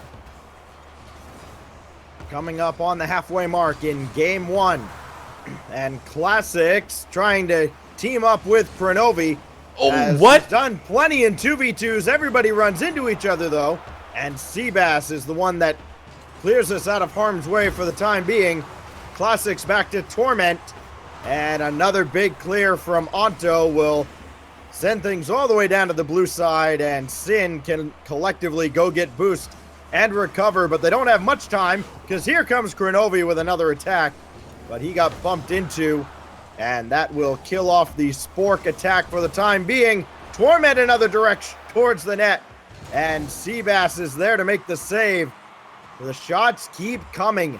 8 shots as a team for Spork, 0 for Sin. They're looking for a new server. They need a little more than that, I would think, as they are facing a relentless barrage of shots.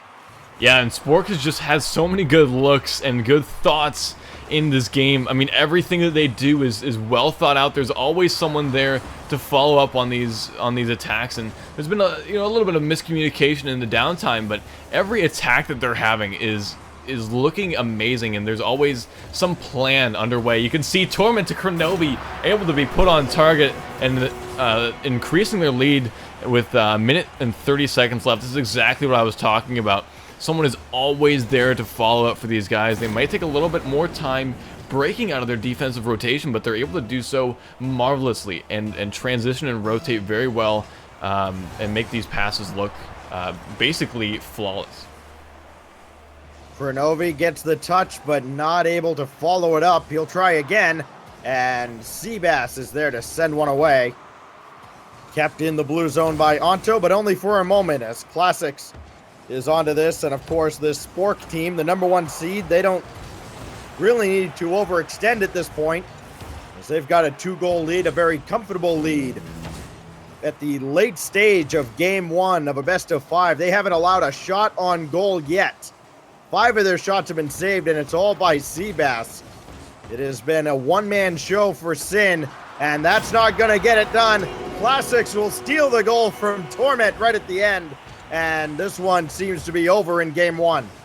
Yeah, 45 seconds remaining. Doesn't really seem like enough time to make 3 attempts at a goal and all be successful from Sin against Spork. But this has been super impressive from Sin. If you look at a team like Kronovi, Classics, and Torment, you would expect the other team, like we saw earlier, we casted them in the quarterfinals or the round before the quarterfinals, and it was a little bit of a sweep there, but this is definitely very impressive for Sin to be able to thwart this many attacks. We've seen these passing plays come through, and there's always someone there to try and stop that. The defensive rotation out of Sin and their ability to shut down Spork is very, very impressive. A lot of teams would not be able to do this. Yeah, still no shots. This will be the first, and Onto will steal the goal. That was on its way in anyways, but with 9 seconds left, too little too late, if for nothing other than momentum, I guess, for Team Sin. And that's something we saw in the previous series, with Butts able to take 2 games consecutively against Wallhacks. It was all spawned off of a Game 2 sniper shot. And for something like that to be able to happen against a team like Spork, it's definitely very possible. With the level of skill we've seen out of Sin, I wouldn't be surprised to see a little bit more momentum going their way in Game 2. If they're able to transition well, they might even be able to try to break down the castle even more than they have. in this game, but a very respectable game out of both sides. Spork coming with the win, 3-1 versus Sin. Yeah, so there's one down, and we'll see if they want a new server. They apparently do not. So everybody will just ready up, other than the spectators. Cough, cough, wink, nudge, nudge, as Team Spork is one step closer to reaching the grand finals. And so far, they haven't dropped a single game in the tournament and really haven't been in danger of dropping a game in the tournament. They had a scare from up taunt during one of their quarterfinal games, but other than that, they have been completely flawless. They have steamrolled their way through, and they're looking for more of the same against Sin as this semifinal continues. Game 2 of a best of 5 is underway, and an awkward kickoff with that angle on the side, and a good touch from Kronovi will set it up for Torment, and Onto right there straight away to make the save. Classics with the dunk though, and Seabass has to come in and clear it away, and they're picking up right where they left off. The #1 seed putting in shot after shot, forcing save after clear, and again, more zone time on the orange side of the field is exactly the opposite of what Sin wants. Classics end up making a save there, but he'll redeem himself. And he does. Oh, just a weird turn of events for Classics. He's like, oh wait, no, help, what do I do? Pass it to me, Torment. Alright, I can get this one. Oh man, that was just a horrible place for Classics to be. He was wanting to touch it, but didn't know exactly how. Bit lost in front of the orange goal, but it still works out for the Spork side. The defense was a little bit falling apart there in the first 30 seconds. Just a lot of good pressure. I think Torment was able to steal a 100 boost as well, but that was definitely a very good look for Spork starting this off. First minute about to go by, and it will only be a 1-0 lead as Onto racing back, just able to make the save. Torment, another shot, that's just wide. And Onto will take his time. There's no boost in the corner. He was hoping it was there. And this will be cleared down off the ceiling. A chance to tie the game.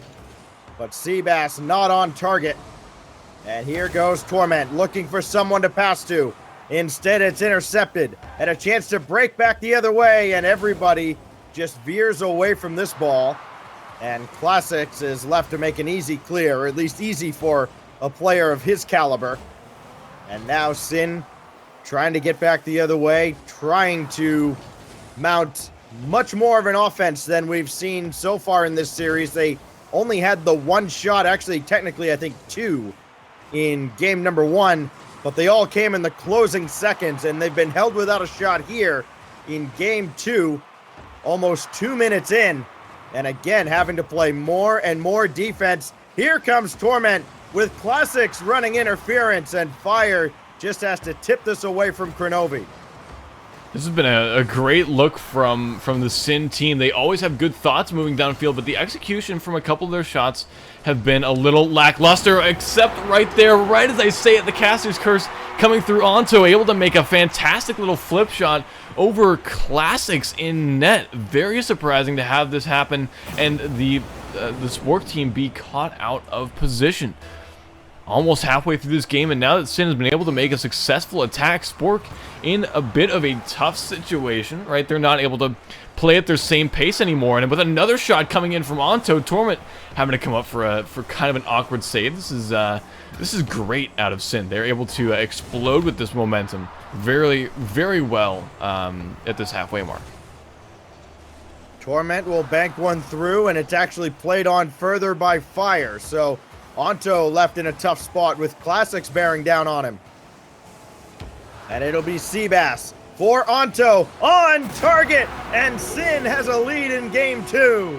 Unbelievable. A great pass from Seabass, just able to touch it away from the general masses at mid, and Onto's able to get right back onto it for additional power and just good accuracy there from Onto, and Sin is ahead, something that you might not have said if you had watched the first 4 minutes and 30 seconds of last game.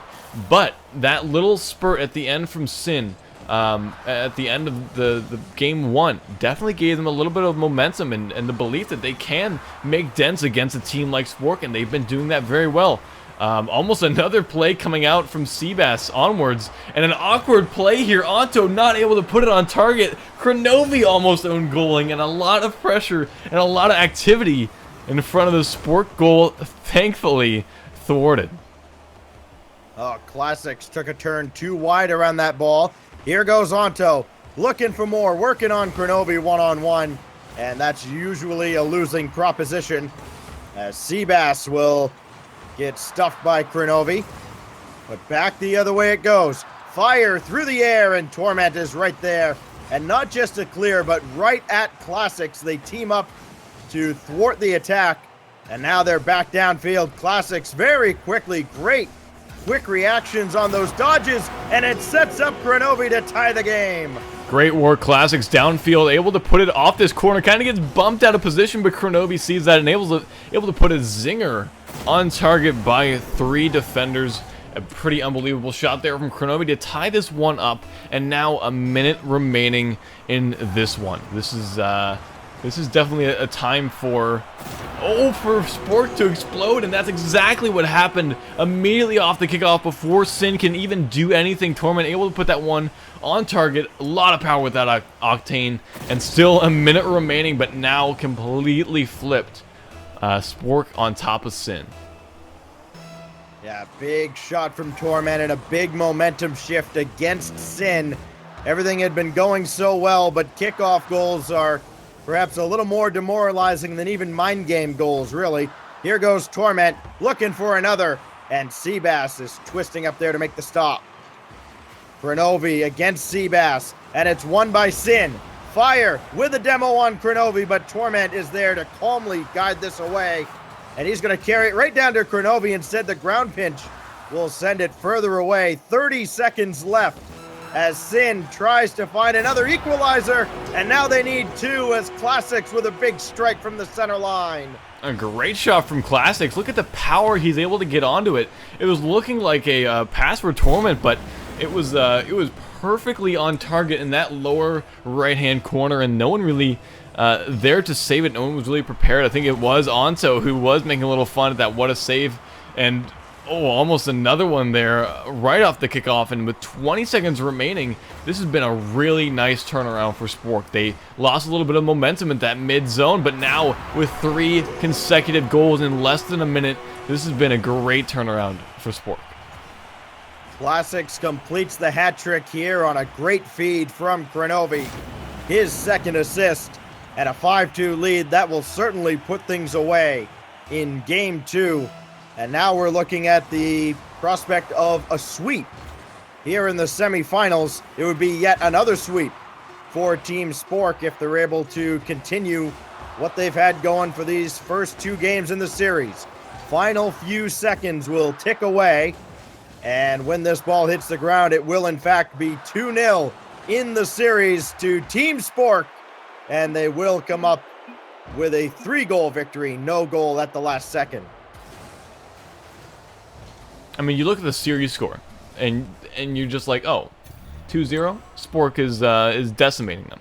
No, this has been a fantastic performance out of Sin, something that I really wasn't expecting, just because of my unfamiliarity with Fire, Seabass, and Anto. But this is, right, wouldn't you say this is fantastic out of a team against Spork?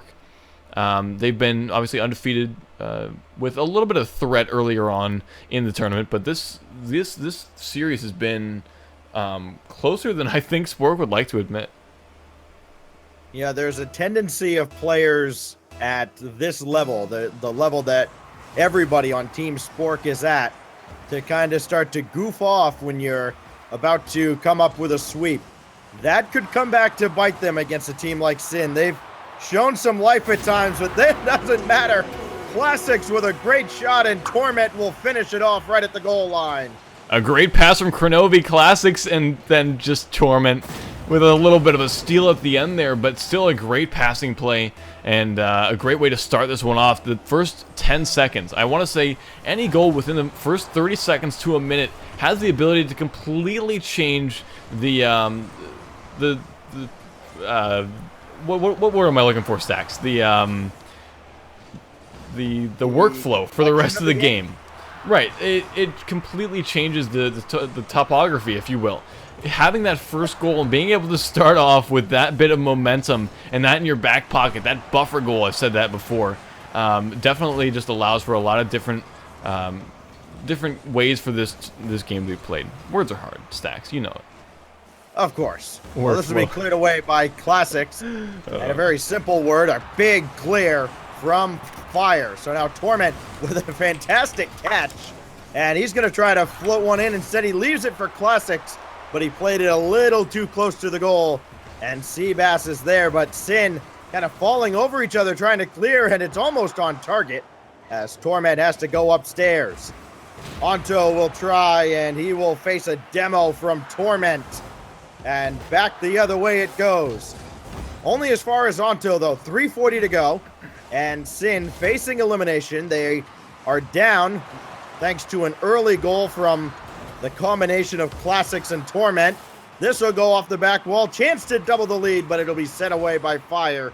But you wonder at what point do things get real desperate for Sin. Yeah, definitely. I mean, what you can do at that point when you start that desperation play is moving from that defensive rotation now to the two at mid and one pressuring up top. And, you know, it's that point where things can change very drastically. You either get punished on the Sin side or you're able to actually make these plays, but something that you need to actually start is moving downfield. Something they haven't been able to do for the past minute here is actually get out of their own zone. So they need to endeavor to start that before they even think about changing their rotations. This will bank out towards the center line. Fire drops it right to Classics. Kronovi coming on. Seabass beat him to the mark. And now it's Torment. Fakes out Onto looked like he jumped out of his car entirely, and Classics will finish it off. A dribble by Torment, humiliating Onto a little bit as he passes to Classics to finish that one off. And halfway through this game is the point where Sin should think about changing their strategy, especially now down 2-0. This is the time to make changes, if any. Torment for Kronovi. Instead, it's back to Torment. Now Kronovi's downfield. He can't get it. Neither can Torment. Classics is there, and he just pushes it wide. And it will go down as a mistake, but ultimately, will it really matter? We'll see. It's still a 2-goal lead as Classics will try again. And he's going to carry this right in. Back wall for Torment. Great pass. Nice shot. And good night. That was unbelievable by Classics. The control that he showed and the pass to Torment was beautiful as well. Just a great play by Spork, showing what they can bring to the table. Exactly 2 minutes left, and things are looking very bleak for Sin. Onto will get something started here. Kronovi off the ceiling, and he's right there to win a 50-50 with Fire. What a play from... well, depending on who you ask, maybe the best in the world. And Classics will roll this one into an empty net, and he's got his second of the game. The look of defeat from, I think it was Fire. He was just like, oh, I can't get it. That was definitely an awkward shot coming through from Classics, catching the defense of Sin a little bit off guard, and that would be a 4-0 lead now in Game 3 for Spork. This is... potentially the end of Sin's life. This is a best of 5, and with two games in their back pocket, Spork has the ability to eliminate Sin if we don't see a change here very soon. Banking in, and Onto will make a save, and for Sin, that's only their second. It feels like it's been a lot more, but Fire will put this one in. Good team play on a quick counterattack from Sin, and maybe there's a little bit of life with 1:18 to go. Yeah, this is a schedule that you need to start on. 4 goals down. You need to start making these happen every 20 or 30 seconds if it's going to be possible within this time frame, because that's just how long it takes to get these plays started. Kickoff goals really don't happen that often in threes, except when they do. Stacks, can we talk about this? What did I just say? I said kickoff goals don't happen. That never happened. I didn't see anything. Did you? Oh my goodness. I don't know. Somebody hacked the game. Now it's 5-1. As we continue on here, there will be a formal investigation launched, I'm sure. Final minute, though, about to tick away here, and well, it is looking like a sweep for the number 1 seed, Team Spork. Fire gonna send one in, and a chance for Seabass, but that'll be sent away calmly by Torment. And with this clear, you can pretty much make it, well, not quite official, but as close to official as you can get, as Kronovi will make a stop. This is on its way in, and Torment makes a save here. So for the number 1 seed Spork, they will remain undefeated through their half of the bracket, and they will be waiting for the winner between the 2 and 3 seeds in tonight's tournament, the final tournament of 2016 between Wallhacks, which is Subbin's team that we just saw on stream a moment ago, and Yogurt, the team led by Ike Wolf, and I believe Bomba is in there as well. And Farah as well. So that's Yes. that team, and I'm excited to see what they have up. They're going to be the team up next as we do say goodbye to Sin. A fantastic performance, though. Like, I would be surprised to see any team do this well against this group of 3 because they just are so commanding. They just have that track record. So this is definitely very, very reputable for this Sin team to do so well against Spork. But we'll be saying goodbye to Team Sin. Chat. But I digress, and we will be moving on to our other semi-finals. And that will be versus Wallhacks and Yogurt. Austin, Subbin, and Pepiope, we've seen them before, versus the team we haven't seen today on stream, Eichel, Farah, and Bomba. Teams that players that we're still very familiar with, even though we haven't seen them today. I'm excited to see how they match up in this semi-final. Winner will go on to move on to go against Spork in the finals. The words are not on my side today. Stacks, how about you try and save them? Well, as far as ping goes and US East servers, I mean, if this is an East Coast server, it is not looking like it for sure. The pings are way up there. We've seen them up around 150 at times for Bomba, but things have quieted down now. Subbin, an early shot for Wallhacks. Their first shot goes by the wayside, though. And trying to keep this in the zone. Finally, Bomba able to get full boost, but not able to clear. Ike Wolf eats a demo from Austin, and this will roll up the back wall and away from Subbin. So now Farah looking to catapult one in, and Austin is right there in the net to send this away. Oh, the camera view I had on that was pretty good. Austin not able to have enough boost to make contact with that ball, but they are handling themselves very well on defense. Wallhacks and Yogurt have had a couple spats, but nothing really goes in, nothing really to finish. We saw Subbin try early, and there was a close one right in front of the Wallhacks net, but we're not seeing much movement on either side. Well, one thing to factor in is this Yogurt team. This is the team that ended up falling to Selfless in our previous tournament 2 weeks ago. And it was, of course, no Christmas Eve tournament. But we do have one here on New Year's Eve. It's already the new year over in Europe, where all 3 members of Team Yogurt reside. So about, what, 2, maybe 3 in the morning for them right now as they get going in this best-of-5 semifinal. Not even into the grand finals yet. It is going to be a late night or early morning for them, however you want to look at it. Austin's shot blocked by Ike Wolf right at the goal line, and Ike Wolf will make another clear downfield for a team that's got 5 shots in the first half of game 1, and he let Pepiope just fly right by him. Here comes Bomba again, and we'll see if anything changes for Wallhacks in the second half. It'll be Pepiope way off to the corner. Found it himself, though. Subbin taking flight, and Farah's there in the way.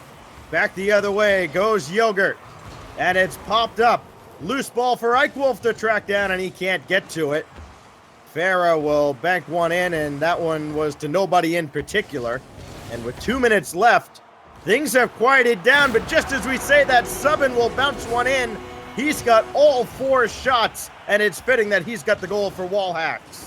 What an awkward shot, the bounce shot. No one really able to even think about getting onto it. Farah was there, but a little bit behind the ball, and just a weird shot to start this one off. They had a couple of attempts and a little bit of pressure starting off earlier in this game, but 3 minutes in, we really haven't seen any formidable attacks. That just means that the thwartation in front of the goal has been excellent for both of these teams. Don't even talk to me about my words.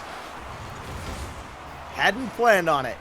Coming up on 90 seconds to go here, game 1. It is a best of 5 in the semis. The winner takes on the Mountain and Team Spork, the #1 seed that hasn't dropped a game yet and haven't really been that close to dropping many.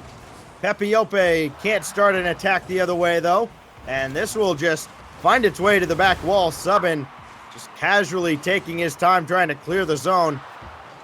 He's got 5 shots, 5 of the team's 7 shots in the late stages now of game 1. And more pressure on the orange side of the field with a minute to go.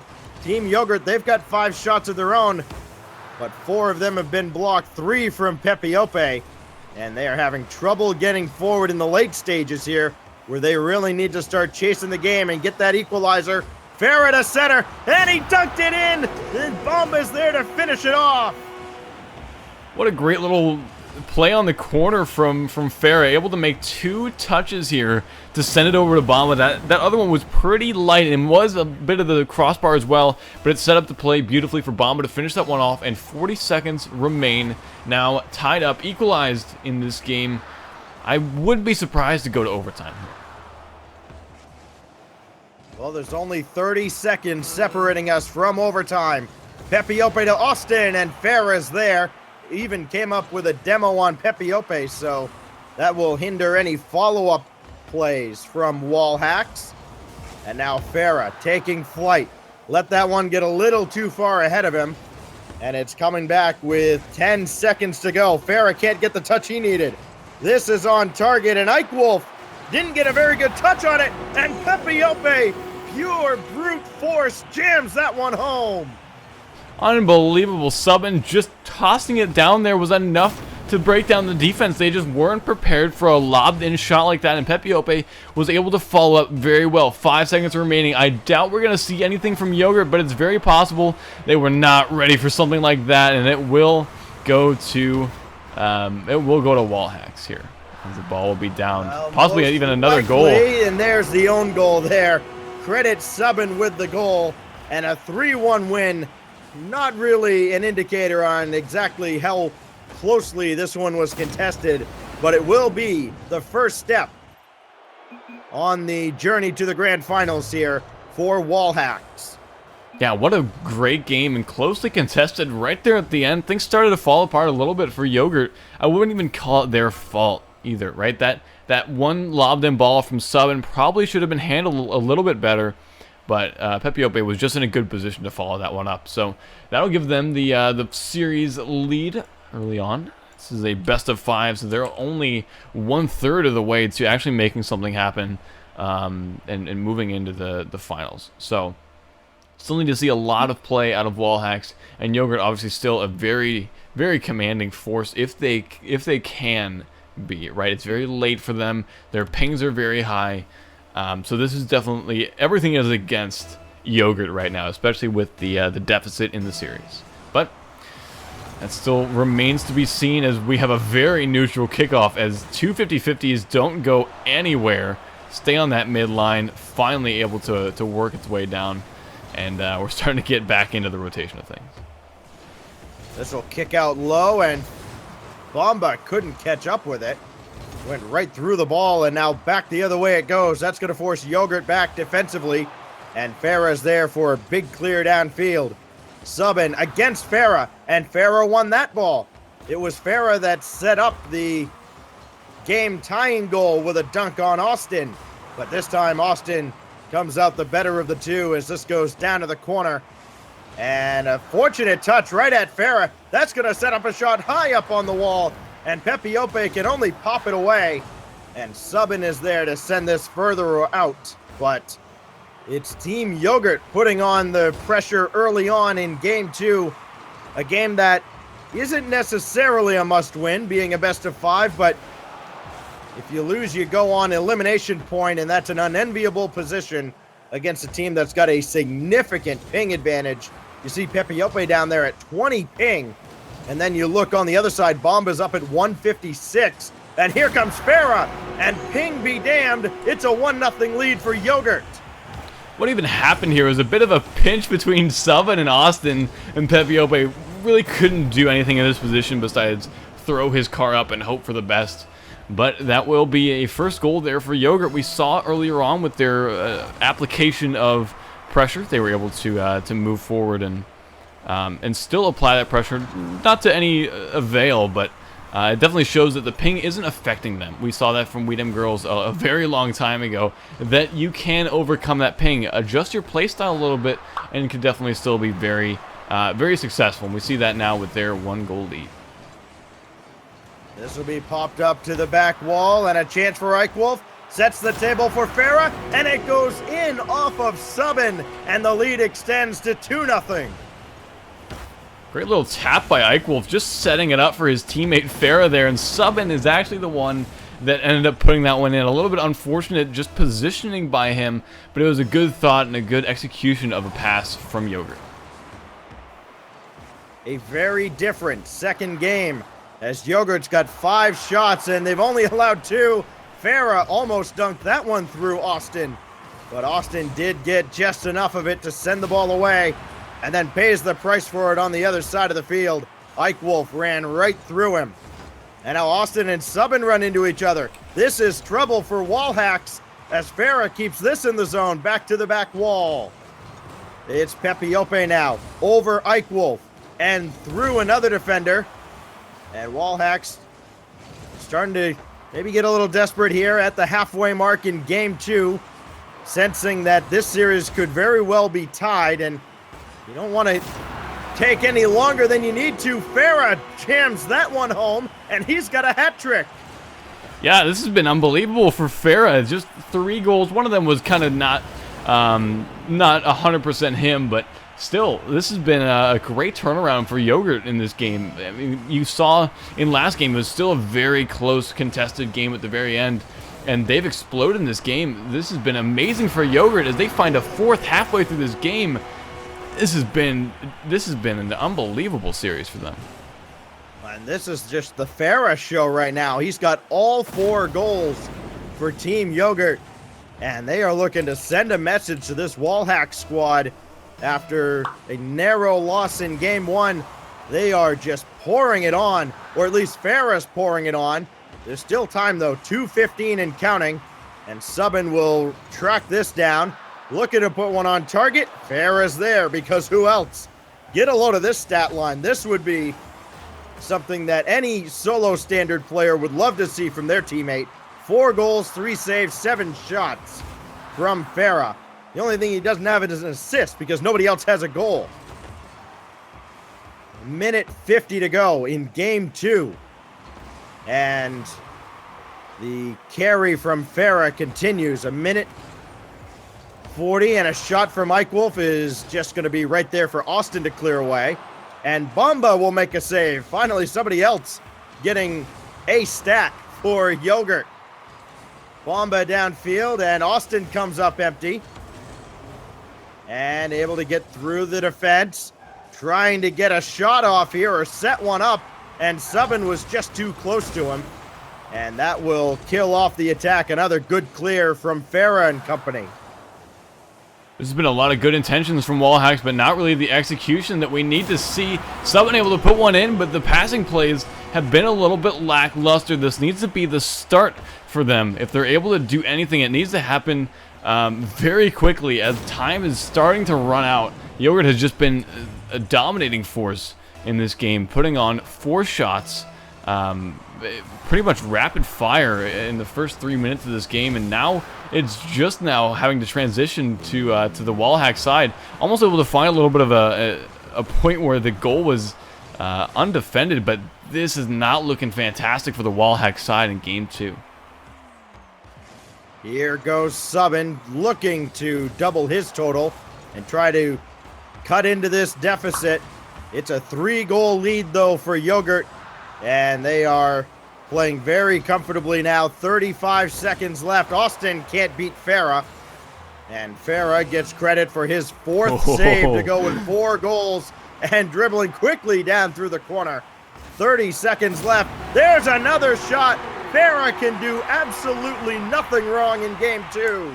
Unbelievable. You saw the dribble down that side, taking it by 2 defenders and then lobbing it over a couple others, following up on it with a fantastic shot, able to get a lot of power onto a really tight angle, and 23 seconds remains. Yogurt will be taking game 2. Boy, if you could just clone Farah the way he's played in this game a couple of times, you'd have one hell of an RLCS team, wouldn't you? Yeah. Subban stuffed by Bomba with 10 seconds. And time will run out on wall hacks in just a few seconds here. And it will be Yogurt led by 5 goals on 8 shots from Farah. A fantastic individual performance. Happy New Year to Farah. Yeah, definitely. He is, looking at his stats here, he was definitely the dominant force. Obviously helped out quite a bit by Bomba and Eichwolf, 2 assists each, and saves on Bomba as well. But this was definitely Farah's time to shine, and he did not fail to glow in this one. This is definitely a great turnaround game for Yogurt. We saw this out of wall hacks. I don't think you were casting Stacks, but we saw them take the first game and then lose momentum in games 2 and 3, and then have to take back games 4 and 5 to actually come back and take the win. So we might be seeing a repeat here. We might see Yogurt take a little bit of possession and aggression and control of these games, or we might be seeing wall hacks take back this momentum. It really relies on this game to determine the flow of how this series is going to go. A lot on the line here. Is a best of 5, so still 2 games promised on either side, no matter who wins, but definitely a statement needs to be made by either of these teams.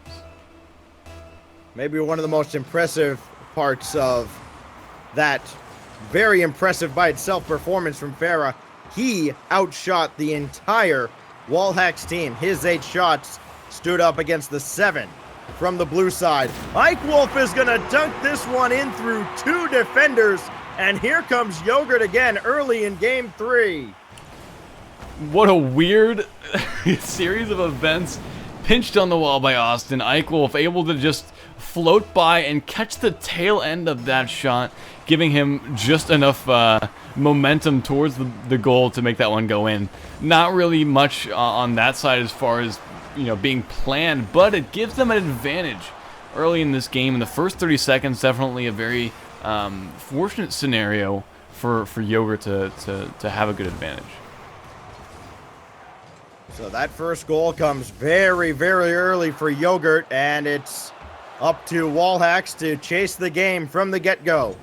Austin gives way to Pepiope, trying to center and run interference, and really neither happened. Farah all the way downfield, nobody giving chase though, as Subban first onto this, and second onto it as well.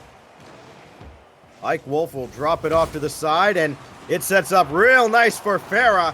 Pepiope has to make a save. There's a follow-up from Eichwolf, and Subban has to jump in front of this one. So the first minute decisively belongs to Yogurt. 1 goal, 4 shots. And now a chance for wall hacks maybe to take the second minute, as they've got a chance here. Subban can't quite get a great touch on that, and Bomba is able to clear. Eichwolf wins this ball, but can't find a teammate to pass to. And back and forth they go in the early stages of Game 3. A very pivotal game in this best of 5. The winner is 1 win away from facing the number 1 seed, Torment Crenovian Classics. The loser is on elimination point. This goes to the back wall. Austin can't clear, and Farah's shot goes high. No follow-up from Bomba. as he was a little hesitant. Pepiope can't make them pay, though, as now the action has picked up in Game 3. Austin can't get that inside the post, and it will be cleared away for a moment, and a chance maybe for Yogurt to calm things down after they've weathered the storm from wall hacks. Yeah, for the first minute and 30 seconds, it was just a lot of ping pong, you know, balls being cleared, no one really following up onto it.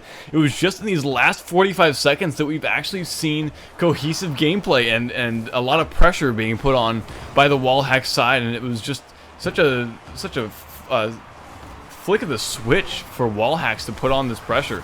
They were just like, all right, we're still feeling it out, waiting for the right moment, and then for 45 seconds, they were just unbelievably aggressive, and now they're kind of back to their normal strategy, wanting to be a little bit more defensive. I want to say these are kind of overtime strategies. You know, this is very defensive, kind of like a game 2 strategy. We've talked about that before, but you know, we're not really seeing any great plays coming out. Finally, something Austin to sub in, not able to find the back of the net, but still a good look and shows that they're still alive in this game. They haven't completely given up and gone turtle mode, and that's definitely something that they're not allowed to do. 1 goal down in this one. We need to see something out of wall hacks. We need to see that aggression kick on again. This will be lobbed in by Ike Wolf as Yogurt tries to kill off more time, nursing a 1-0 lead in Game 3. It's the far cry from what we saw in Game 2, though, with Farah absolutely dominating. He does not have 8 shots. He only has 3, and was looking for his first goal, didn't find it. Bomba, soft lob in. That was actually on target. Austin had to make the save at the crossbar. Ike Wolf will give chase, and he'll just carry this through on his own side. They've got to get back to the net because there's a drive from Austin, and it was just deflected away. Farah will clear this down. It's only Pepiope back. Farah wins the 50-50, but Austin has the clear. 1 minute remaining in Game 3. Again, the winner is 1 win away from the grand finals, as Wallhacks are starting to look desperate again here in Game 3, looking for that equalizing goal. They've got to be careful, though. They can't leave the door open behind them. Yeah, there's been a couple of opportunities where there's been opportunity for punishment, but we really haven't seen any of that. We haven't seen much of anything outside of that first goal very early on. Until now, Farah able to just throw a ball down and it goes in. Subban, I believe, in goal, just kind of wanting to take possession, moving to the left, but he just let it go right by him, and that's a killer goal to have to go in. Yogurt now 2 goals up and tied in the series, but this is a great momentum shift, and exactly what I was talking about at the end of the game earlier. You know, the momentum being shifted for Yogurt now. Something that happened earlier in the tournament and might be something that this team is susceptible to. Almost the final nail in the coffin put in there by Yogurt. Instead, the final seconds will tick away, and our orange side and, well, I guess reigning runners-up from 2 weeks ago will have to be content with just a 2-0 win in game number 3, and they take a 2-1 series lead and seem to have all of the momentum on their side in a big way going into Game 4. Yeah, it'll be interesting to see if they can maintain this momentum, because this is what happened on the other side. Wallhacks lost 2 consecutive games, but then immediately turned it around in Game 4 and won Game 5 as well. So it's really all down to this one game. If here's my prediction. If Wallhacks wins this next game, they'll win the series. I don't feel like there's any momentum that can be shifted back after that point. So it's all down to Yogurt to make this an EU versus NA final. It's very late for them. The pings are not on their side, so this is a very pivotal game right here. Well, here we go. Game 4. It is do or die for the Wallhacks team. Austin, Pepiope, and Subban backs against the wall. 5 minutes on the clock. And we are underway with a kickoff going onto the Yogurt side. Austin looking to get just one more touch, but couldn't get by Ike Wolf. And here comes Farah, who was pretty quiet outside of that very late goal in game 3. after just popping off, as Kronovi would say, in game number 2. This one's thrown in front, and it hung up there for what seemed like an eternity. And Pepiope's demo goes to waste for now. A chance, though, to shoot again, but Yogurt will clear downfield, and it turns into a blistering shot from Farah, and Austin just barely made the save. Follow-up is saved by Subin, and Yogurt is just peppering the blue goal with shot after shot, and Wallhacks are doing all they can just to jump in front of them and get a piece of these shots. Yeah, seriously, the shots that they've been throwing in have been fantastic as well. They've had a lot of power, and look at that from Ike Wolf! A great pass coming off the wall, able to find a great bounce off the back wall and finish it off to boot. Amazing shot from Ike Wolf. Well, that's just more of the same, what we're used to seeing from this Yogurt team. We haven't seen them at all in this tournament, but we've seen them 2 weeks ago when they went through their half of the bracket almost completely unscathed before dropping the finals. And here they are trying to get back to the grand finals and face, well, an even more formidable opponent. And right now they are a win away. It's Bomba to clear here. He found Farah right on the nose and a chance to get downfield. 50-50 won by Farah, and it's Pepiope that has to clear this away and keep Wallhacks alive here in game 4. You cannot let this snowball on you the way that Yogurt has taken momentum away in this series. Farah battling with Austin.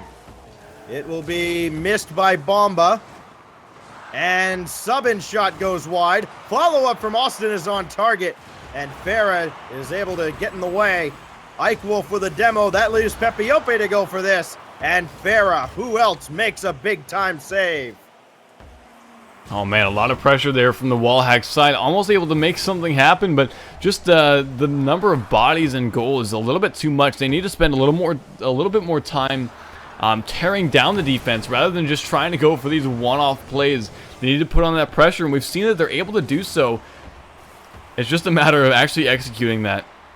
And halfway through this game, they need to start making those kind of moves because there's still shots coming from Farah, and this has been unbelievable offense from Farah. This has been the series that he can be proud of, that he can show to his parents and say, hey, look, Ma, I'm a good Rocket League player. This is just unbelievable game by, unbelievable series by Farah. Get the camera, it's 2-0, just past the halfway mark, and Yogurt now 228 and counting away from getting to the finals. Austin trying to dribble in, but that's not going anywhere except back the other way. Subin struggling to keep possession here. He got one by Farah. Still on control here. Well done by Subin. And a demo for good measure. Here goes Austin one-on-one with Bomba.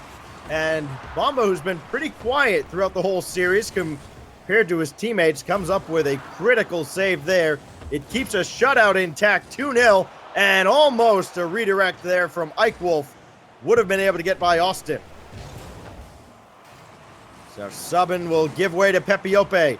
Austin can't get in front of Bomba. And so Bomba struggling to clear against Subin.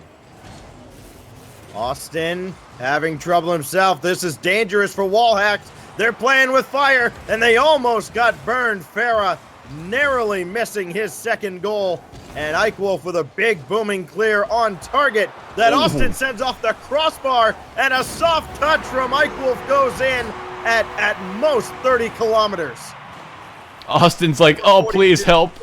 There's nothing you can do in that situation. He just threw himself backwards to make that save, and Eichel was just able to put a touch on to target. And 3 goals for Eichel, threatening to eliminate Wallhacks. I would be blown away. Just based off game 1, we saw how good Wallhacks can be and what they can do against a team like Yogurt, but the momentum switch, that's so susceptible in Rocket League, and Wallhacks, we've seen that multiple times today, and that's kind of why we're harping on this, is this has just been unbelievable play from Yogurt.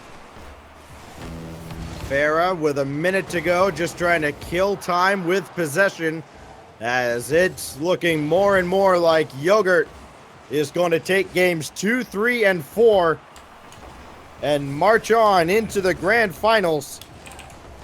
Pepiope trying to lead one last charge, but there's Ike Wolf with yet another clear.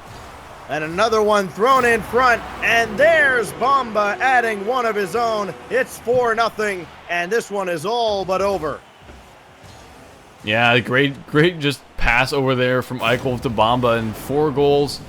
That's probably what we're going to be seeing the end score be, as there just is not enough time for Wallhacks to make that many pushes and swap it to their side. I mean, I've been wrong before, so maybe the Caster's curse is coming in. And obviously, I apologize for background noises. Fireworks might be going off here soon, and there's a lot of neighbors that endeavor to make this a very non-soundproof room.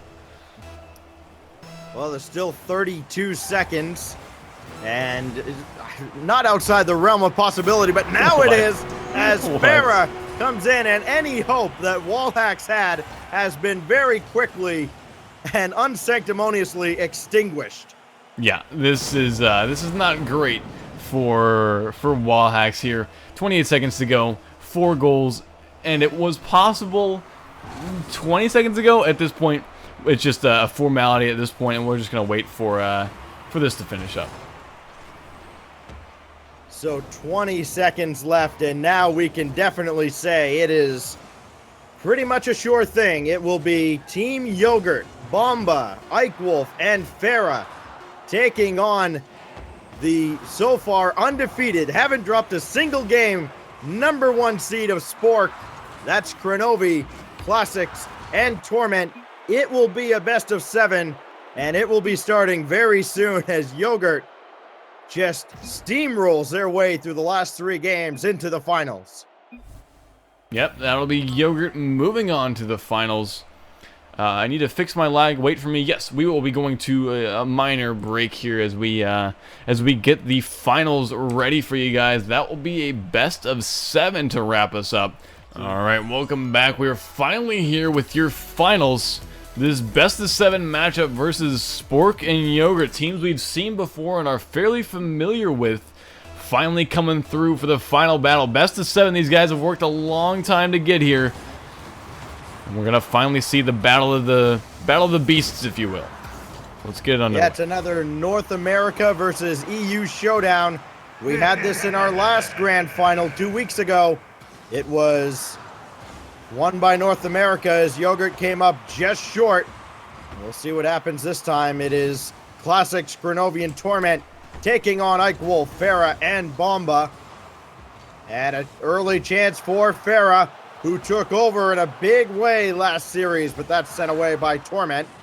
Ike Wolf will try to center again, and Farah's right on that one, but it just goes wide.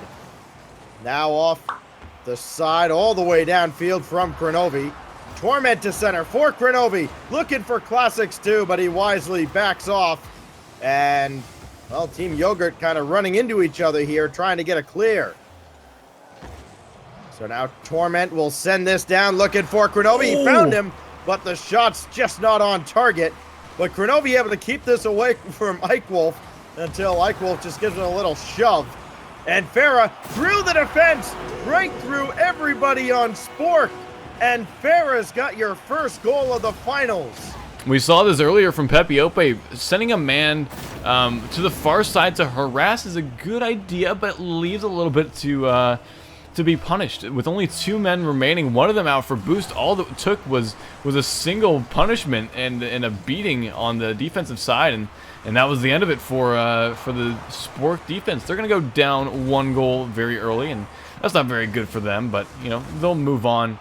And, oh man, almost a great shot there from Farah, but just as I interject here, Fox Racing with the $10 donation. Thank you, Fox, one of the members on staff here, but money is money, and we appreciate that either way, so thank you very much for your contribution. I love you personally.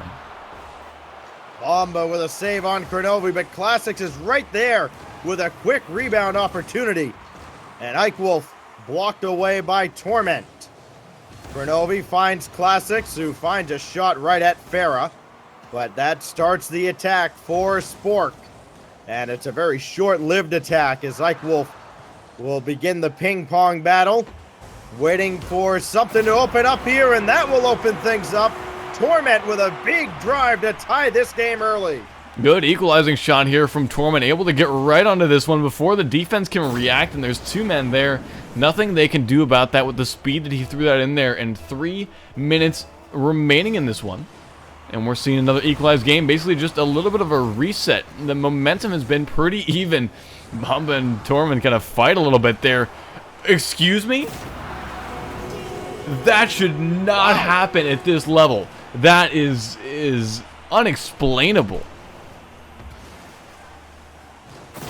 Yeah, there are no words. It just kind of trickles in, and well, there you go. It's another lead for Yogurt, as it's their second lead, and now Ike Wolf looking to extend that lead, but Torment is right there to send this away.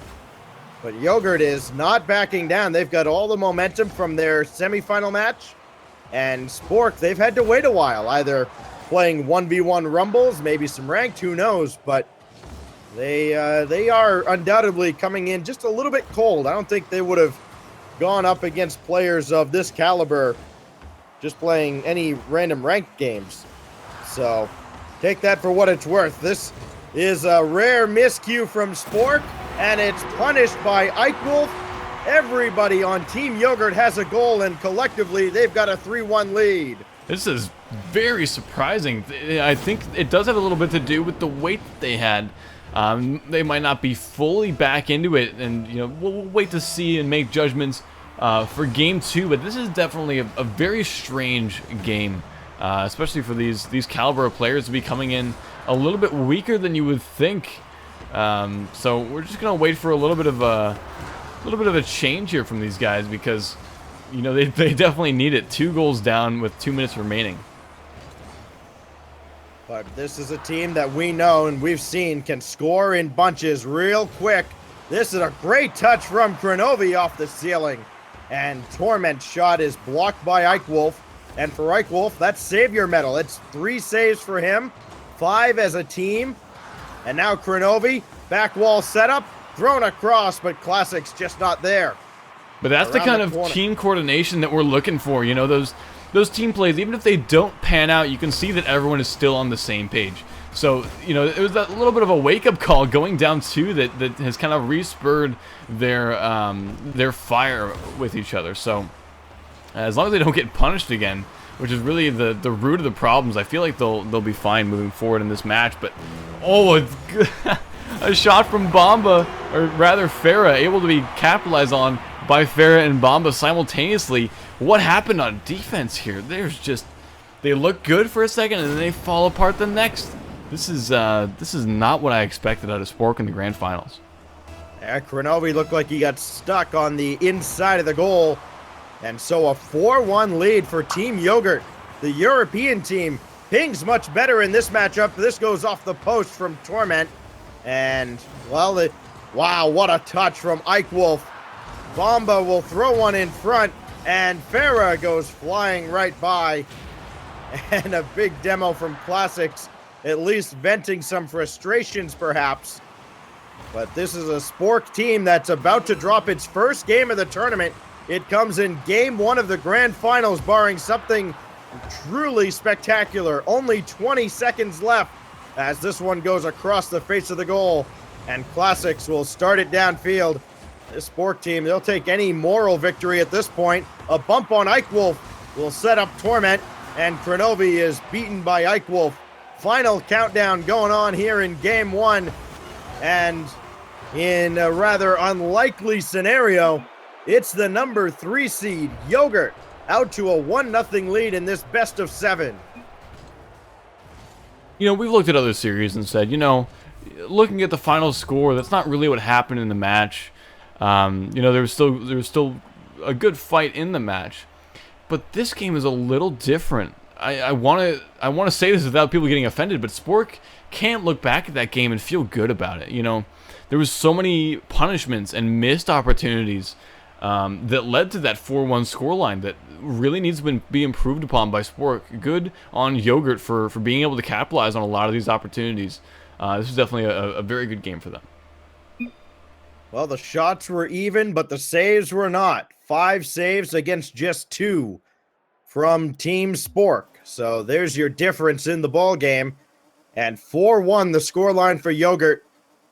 Could be a preview of the series scoreline if this keeps up, but granted, if this keeps up, we may not see Spork take a single game. More to be decided, though, and plenty of time to decide as we get underway in Game 2. We've seen series turn around very quickly, and there we go, 8 seconds into Game 2. Spork is all business. It's Torment. Yeah, Classics just contesting there at Farah, and that was a great follow-up by Torment to be able to see that Classics was about to go up for something that has the potential to go their way. Sorry, I spotted those wheels on Classics, and I was like, oh, those are nice wheels. But this wow! This is now an HD stream as Kronovi will drop this one in, and a quick 2-0 lead just 5 seconds later. Yeah, that was a 50-50 in the air by the ceiling that Kronovi was able to follow up on. That was great positioning by Torment and good, visibility of the field to be able to go up and contest that one simultaneously to set up his teams up with a shot. Torment by 2. Doesn't able to set up really by anyone, but he doesn't really need to. His Classics almost puts that one on target himself. This has been a great turnaround for Spork. This has been the wake-up call that they needed with that last game, and now starting off the first 30 seconds of this one very commandingly. Well, some people take a punch in the mouth and they are reeling for the rest of the series. Not this team. Spork took a big haymaker from Farah, Ike Wolf, Bomba, this Yogurt team, and they've come right they've come right off the ropes, throwing haymakers of their own, a 2-0 lead, and they're looking for more. Plenty of zone time on the orange side of the field, and finally, the first minute after an eternity has gone by. And now we'll see if Yogurt has anything in the tank. It's Farah winning this ball. And Torment right back downfield for Classics. Looking for Kronovi, but Kronovi's way back getting boost. Farah denied by Kronovi. 3.5 to go. And another shot from Bomba is going to be sent away. Here comes Yogurt again, though. This is dangerous in front. Classics, not a great clear. Right at Torment, though, was the shot from Ike Wolf.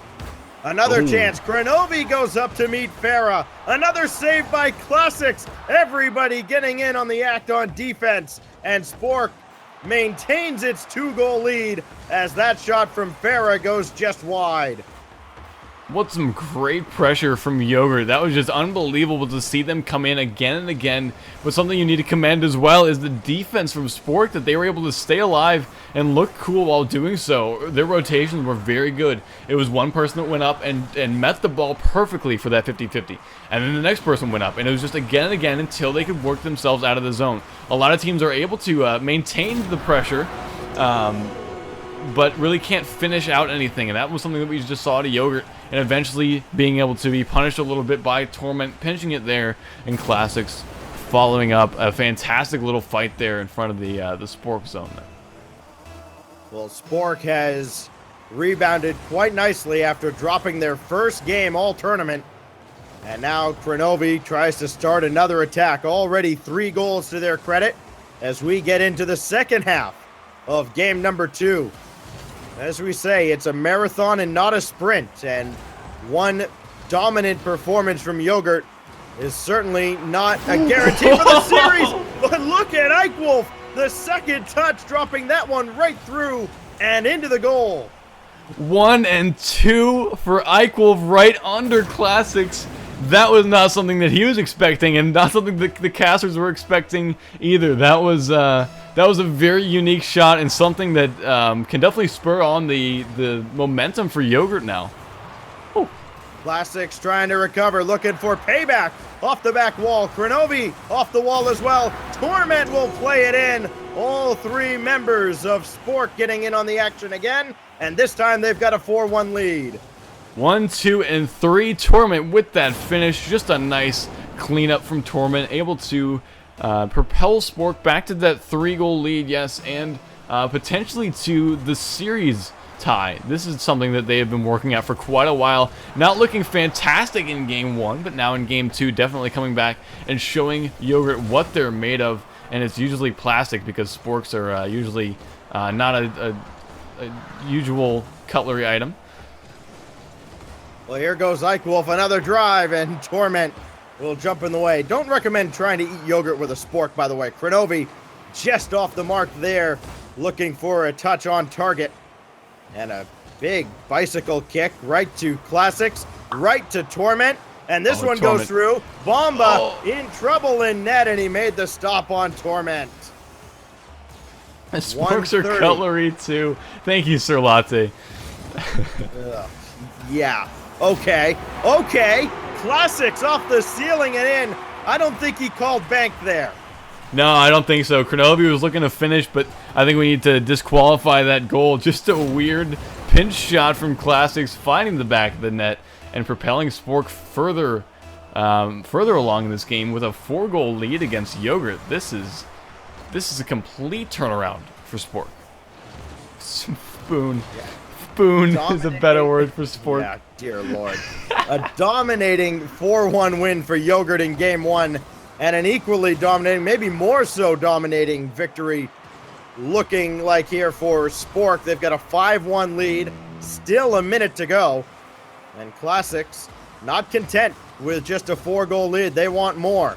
But here goes Bomba as Yogurt tries to cut into this any way they can. Off the side, and boy, they're just completely out of sorts. The timing is not there at all. Those centering passes are normally good, but nobody's there for them.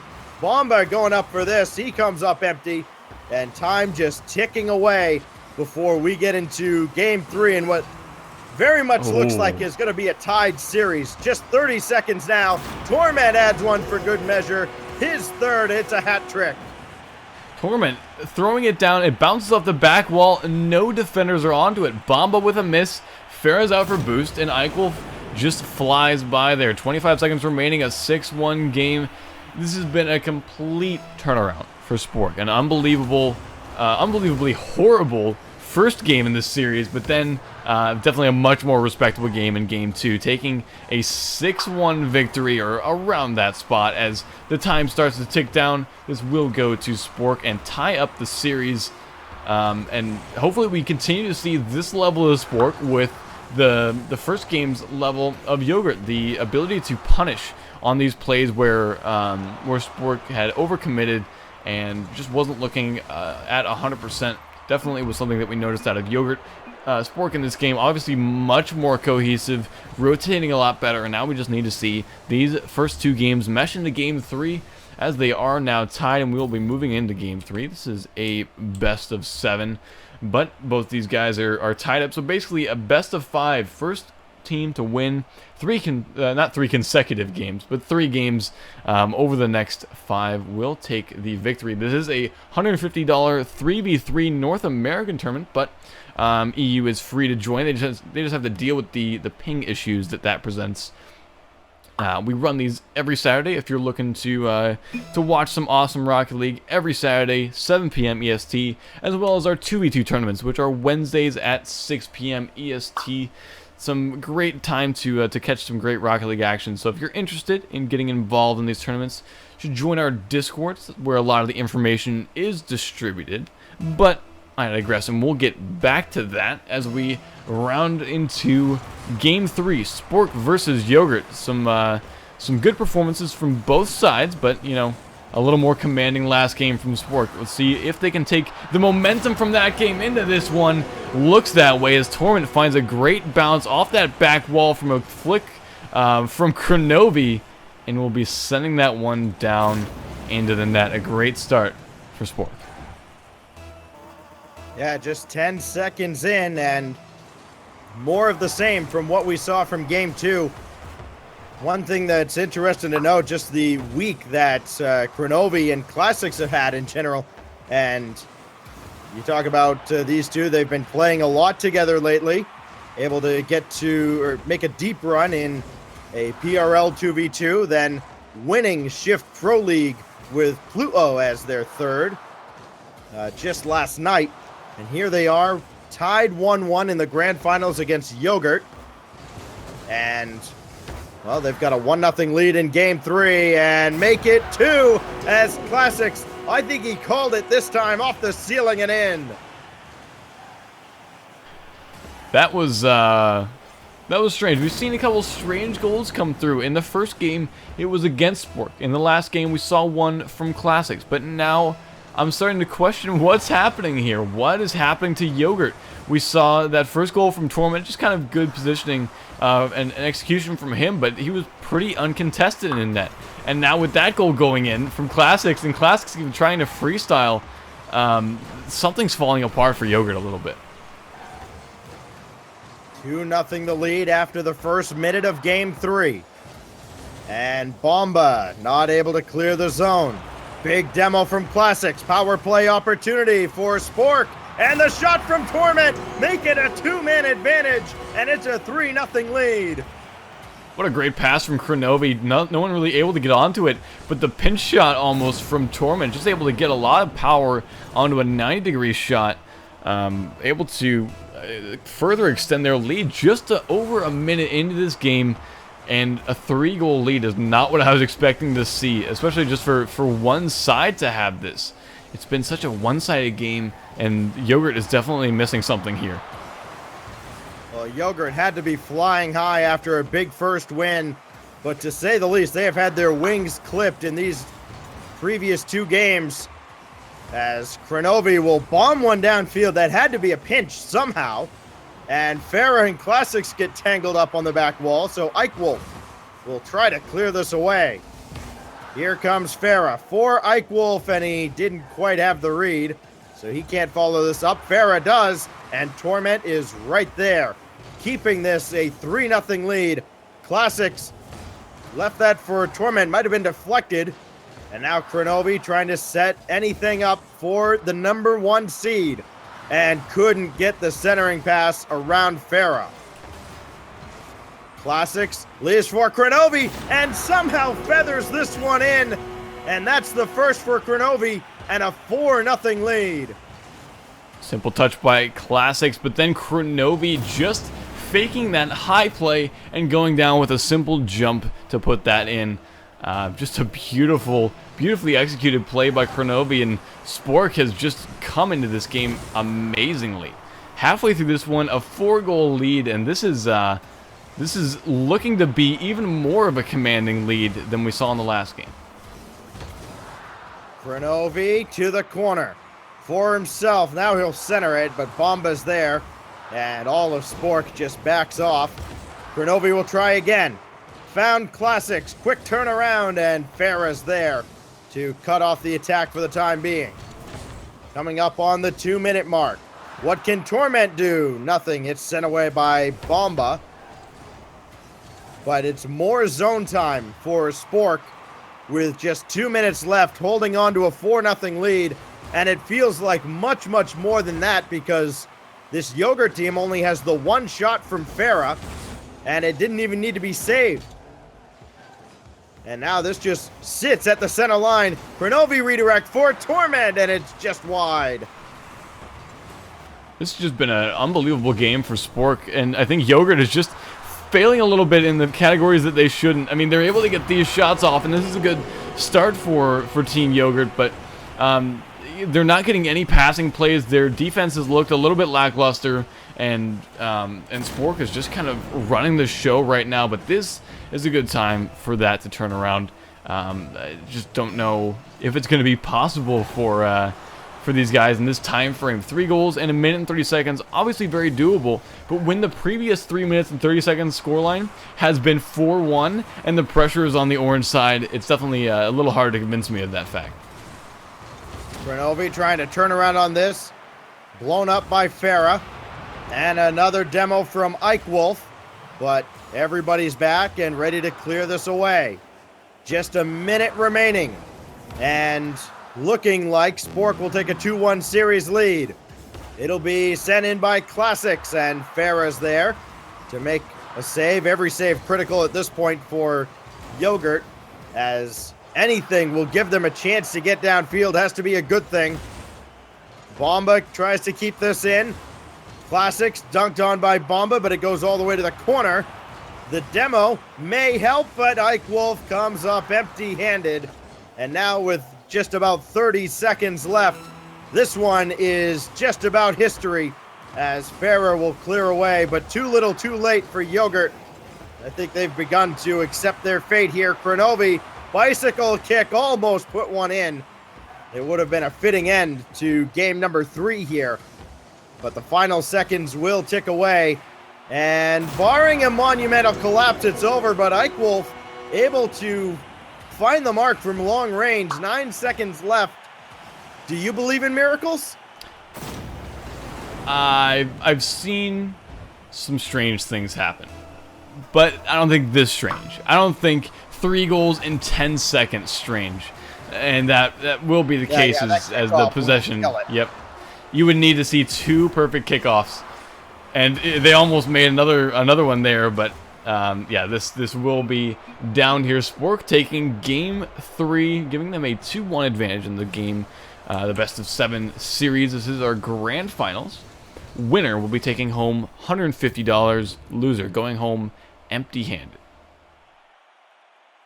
Yeah, and the shots, and not quite the double-digit shot barrage from Spork that maybe we would have expected to see based on how game 2 went, but still 8 shots, an impressive performance overall. The playmaker from Kronovi, and that's a recipe for success any day of the week.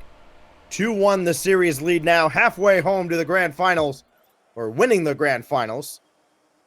And we will quickly ready up for game number 4. Players not wasting any time.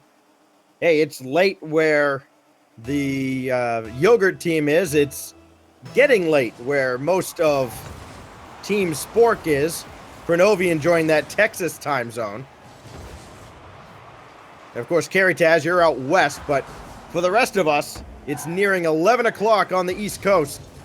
Nearing the year 2017. Bomba will clear this away. And it's Farah to continue on, but Classics brings it right back in. Ike Wolf in trouble. He ramped himself on the back wall, and Classics scores a laugher early in game 4. Yeah, what a strange shot. 80 kilometers per hour. Ike Wolf not able to get up for that one, even though it should have been a very easy save. Falling apart a little bit is the Yogurt team. We saw it in the last game. Their momentum has been completely erased, and they need to start basically from scratch to make something happen on their side. So I don't know. Something's not working right for this Yogurt team, and Classics has found 2 easy goals. And both from real long range. 25 seconds, and Classics, wouldn't it have been fitting if he was able to come up with a hat trick in less than 30 seconds, but Ike Wolf will play one in. Farah to send it further. And of course, it's Classics, the Grim Reaper in this game, making the save. Now it's Kronovi with full boost. That's something that's dangerous. He can just pop it up for Torment. And a misplay from Kronovi, and he follows it up with a great block. And it starts the attack for Spork. Classics off the back wall looking for Torment. Instead, he found Ike Wolf. First minute has gone by here in game 4, and it's gone just like the previous 2. All Spork, and very little offense from Yogurt. All these shots just barely off the mark. Nothing on target just yet in the first minute and a half. Bomba will try again. Plenty of zone time for Yogurt, but again, that shot on net is just not there as Ike Wolf will send one away. That's already the 3rd shot on for Spork. Wow, shots getting sent right from one side to the other. Almost some punishing shots coming out, but nothing really finding the back of the net. After those first 2 goals early on by Classics, we haven't seen anything else in this game. 2 minutes have gone by, and Spork is just sitting happy at that 2-goal lead. They're fine turtling up and taking the zone time from Yogurt. It's been that way for a little while, where Farah, Bomba, and Ike Wolf are just kind of sitting in the blue net, but really haven't been able to get anything done. No shots on net, just kind of hanging out, and that's what Spork wants. They want to take possession of what's happening in this game, and they're doing so very well.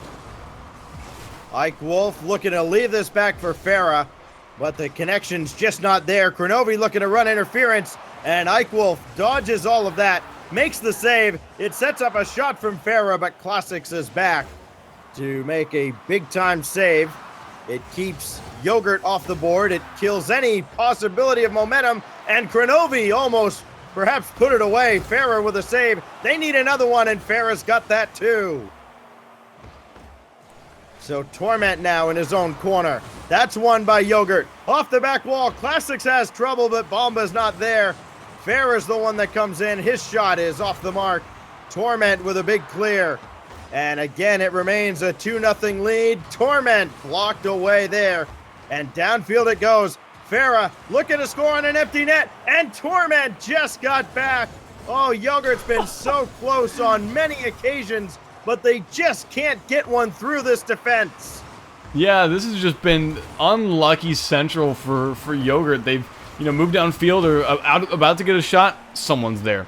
And that's not really being unlucky. I suppose I misspoke. It's just been some great rotations out of Spork that have allowed this to happen and disallowed anything on the Yogurt side. These passes coming out mid, no one is really there to follow up onto them. And I think right now at this transition point, right at this minute mark that we're about to hit, we need to start seeing a lot more aggression out of Yogurt. If they're looking to take a game here, they're going to go to tournament point.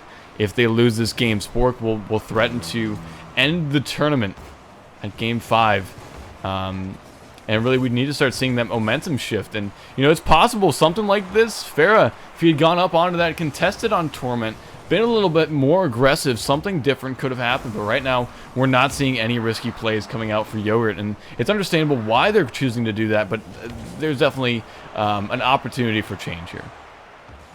Bomba with a save. It's the 6th as a team for Yogurt, denying Kronovi's 3rd shot. And now Kronovi's 4th shot. Actually, it won't be on target. It's just wide. Bomba's there. Redirect off the post. No psionics, please. There is life for Yogurt with 23 to go. Good pass by Eichwolf right by Torment, and really nothing can be done past that point. He was the last man back, and he just gave up a little bit of an opportunity there. Spork will give up their first goal in quite a while. Yogurt's breathing a little life into their gameplay, and now 21 seconds remaining, has the ability to make a statement if they can do so very quickly. Bomba with a shot, not able to be put by Kronovi, and that'll be sent right back out. 10 seconds remaining rather in this game, but still opportunities. Oh. Yeah, there's a big bump from Bomba. Almost broke things wide open. Eichwolf needs to get to this. Can they keep it in the air? They do, but just off the back wall. And Yogurt falls to tournament point as Spork hangs on for dear life. And they take a 2-1 win in Game 4. 1 win away from ending the final tournament of 2016. Right there in the final 10 seconds, not 10 minutes, 10 seconds of the game, we saw what I talked about at the minute mark. Putting on this 100% aggression no matter the cost. Because at that point, it really doesn't matter if you're leading into the last 3 seconds with 2 goals down. You need to put on that pressure super well. And yeah, they weren't able to do that with enough time remaining. You saw what they were able to do when they put on that kind of a strategy. So if they do choose to do that, like earlier on in the game, they might have a little bit more success, but that will be win number 3 for Spork here, and that is tournament point. This is a best of 7 final winner, taking the $150 prize. This is the point where Yogurt needs to switch it up and make that change. 5 minutes on the clock for perhaps the final time in 2016. Classics playing this one into the orange zone, and this could be trouble for Yogurt. They've given up an early goal, a very early goal, in each of the last 3 games, and of course, they've lost each of the last 3 games, being massively outplayed in 2 of them, and narrowly coming up short in the last one. Eichwolf will send this downfield, try to track it himself. That's a centering pass, but Torment is right there. Kronovi comes up empty, though, so Torment has to win this one. Bomba intercepted by Kronovi, but it's going to center itself. Classics is there, and there goes the threat from Yogurt. They'll try to start again, though, as they are not letting Spork get shot after shot in the first minute, as we've seen in this series. Bomba denied by Torment, and in fact, it's Yogurt with the first and second shot denied by Classics. Third one in, and it's Kronovi making a save. And in the first minute, all 3 members of the #1 seed have a save. This will drop off to the corner. Classics will center. Grenovi with a demo. Torment can't get there. Bomba makes a critical clear. Grenovi back downfield as Spork tries again. Nobody got that corner boost. Bomba to center, and Torment is right there. That pass didn't have a lot on it. As Farah clears here. Boost management becoming very important. We're seeing players miss boost, and a shot from Classics just off the corner of the goal. That would have been a great start for them. And Torment's high. Oh man, a lot of good pressure being put on by Spork there. Almost 2 successful drives. Nothing on the board yet though, and 2 minutes into this one, this is the chance for Yogurt to actually make something happen on their side. Farah maybe to Bomba. No one really at the midline to clean that up for the orange team. They will maintain that kind of pressure and zone time. This has been a much better game for Torment. I mean, at this point, sorry, for Yogurt, not just Torment. At this point, before we were at 4-0, but now with Bomba able to drill one off of Grenovi. Look at this. Whoops. Oh man, not something that Grenovi will be very proud of on his stream. I guarantee that. Well, you'll take it any way you can get it, and Yogurt does have a lead. Something they have not had for a very long time. Not since game 1, in fact. They haven't had a lead in this series. So now Ike Wolf will gently drop this one down, and Bomba's there to win that ball. We've seen actually much more aggressive play from Bomba in these last 2 games, and it seems to be working for Yogurt, as Bomba's up again to challenge. Ike Wolf to center, but Torment is there. We get into the second half of game number 5. Again, what could be the end of the tournament, but not if Yogurt has anything to say about it. They're nursing this 1-0 lead, and Bomba back on the attack for Yogurt. Looking for a drive, but he's just underneath that. And a shot from Farah is blocked away, so Yogurt has to play more defense. Back in it comes from Ike Wolf. Torment sends that away. We've seen Torment playing very defensive in this series, and it's worked out for the most part. He's certainly had his share of goals as well. Farah denied by Classics, and not able to deny Bomba. Here comes Yogurt again, trying to double their lead in this game. Ike Wolf lining one up, and it's Grenovi and Torment teaming up to make the save. Maybe Bomba getting a little too excited there.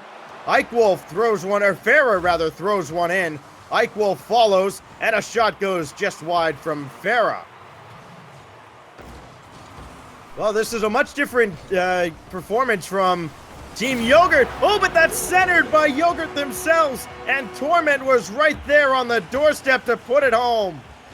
Yeah, Bomba trying to continue it down, but ends up putting it a little bit too low, and Torment's able to get onto that one quickly. This could be a very quick turnaround to change the outcome of the tournament. I mean, this was Yogurt's game. They were able to capitalize on a little bit of a missed opportunity by Grenovi early on, but you know, the fact that they gave that up right there puts it back in an equal game. 1 minute remaining, maybe going to overtime, but I don't know. This is definitely back in Spork's wheelhouse. Bounced in by Ike Wolf. Torment is there. Again, less than a minute. And this will be thrown all the way across. The advantage to Spork. It's Classics. Up and around Ike Wolf. Or across from Farah. Grenovi can't follow it in. Torment's shot is wide. And here goes Bomba. Again, Bomba very aggressive in this game. It might have cost him a little bit on that centering pass before, as Torment will clear this with 30 seconds. Bomba makes a clear on a bicycle kick. Classics will play another one in, and Bomba, who else is right there to send it away? Well, if nothing else, he is definitely trying to make up for that pass, and he's done a pretty good job of it. Again, an outstanding performance, all things considered, from Bomba. This is sent away. 5 seconds left. Farah needs to go up for this. Try to play keep away from Spork. This will hit the ceiling, spike down, and we go to overtime. Overtime now, 1-1. This could be the final seconds of Spork. If they're able to get 1 goal, they win the tournament. If not, they have to gruel through another game. Classics gonna finish it off Beautiful Classics pass from Kronovi. Great pass, nice shot, and Happy New Year. Kronovi opens it up for Classics, and there's the end of your tournament, 12 seconds into overtime. Beautiful finish by Kronovi to Classics just to clean it up, and that'll be 4-1 final for Spork v Yogurt. Fantastic series here. Probably a little bit disappointing for Yogurt. They looked so good throughout the tournament, lost just a couple bits of momentum and dropped a couple too many games. Whew. What a tournament. Yogurt eaten by Spork. Yes, that is headline for tomorrow's news.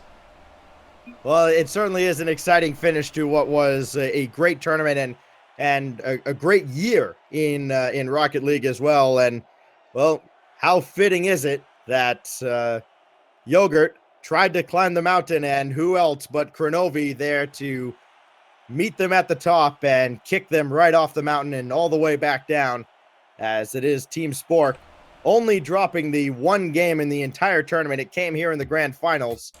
Very similar to the run we saw 2 weeks ago from Selfless, Sid, Miho, and Timmy against this same Yogurt team in the finals. Yeah, that's true. Either way, fantastic tournament. Thank you all for coming out and watching. It was definitely a very worthwhile tournament, and I hope that you guys come out for our future ones. If you'd like to be notified when we go live, we don't do so very often, but we do on Saturdays and Wednesdays for both of our tournaments. Drop a follow. We would appreciate it very much. Thank you guys for using up all of our Match Reno codes. That's one of the first weeks that we've been able to do that, so I appreciate it very much. But that's all I have for you guys. Thank you guys for watching. Join our Discord, follow our Twitter. There's a lot of different ways that you can get connected with Nexus. But we'll be signing off here. Your host, as always, Carrie, joined today by Gnarly earlier, and Stacks. If you'd like to say goodbye, feel free to do so. Happy New Year, everybody. Don't do anything Carrie Taz would do, please, for the love of God. Well said, well said. We'll see you guys later. Have a good night. Merry Christmas. Happy New Year. Happy Hanukkah. Happy holidays.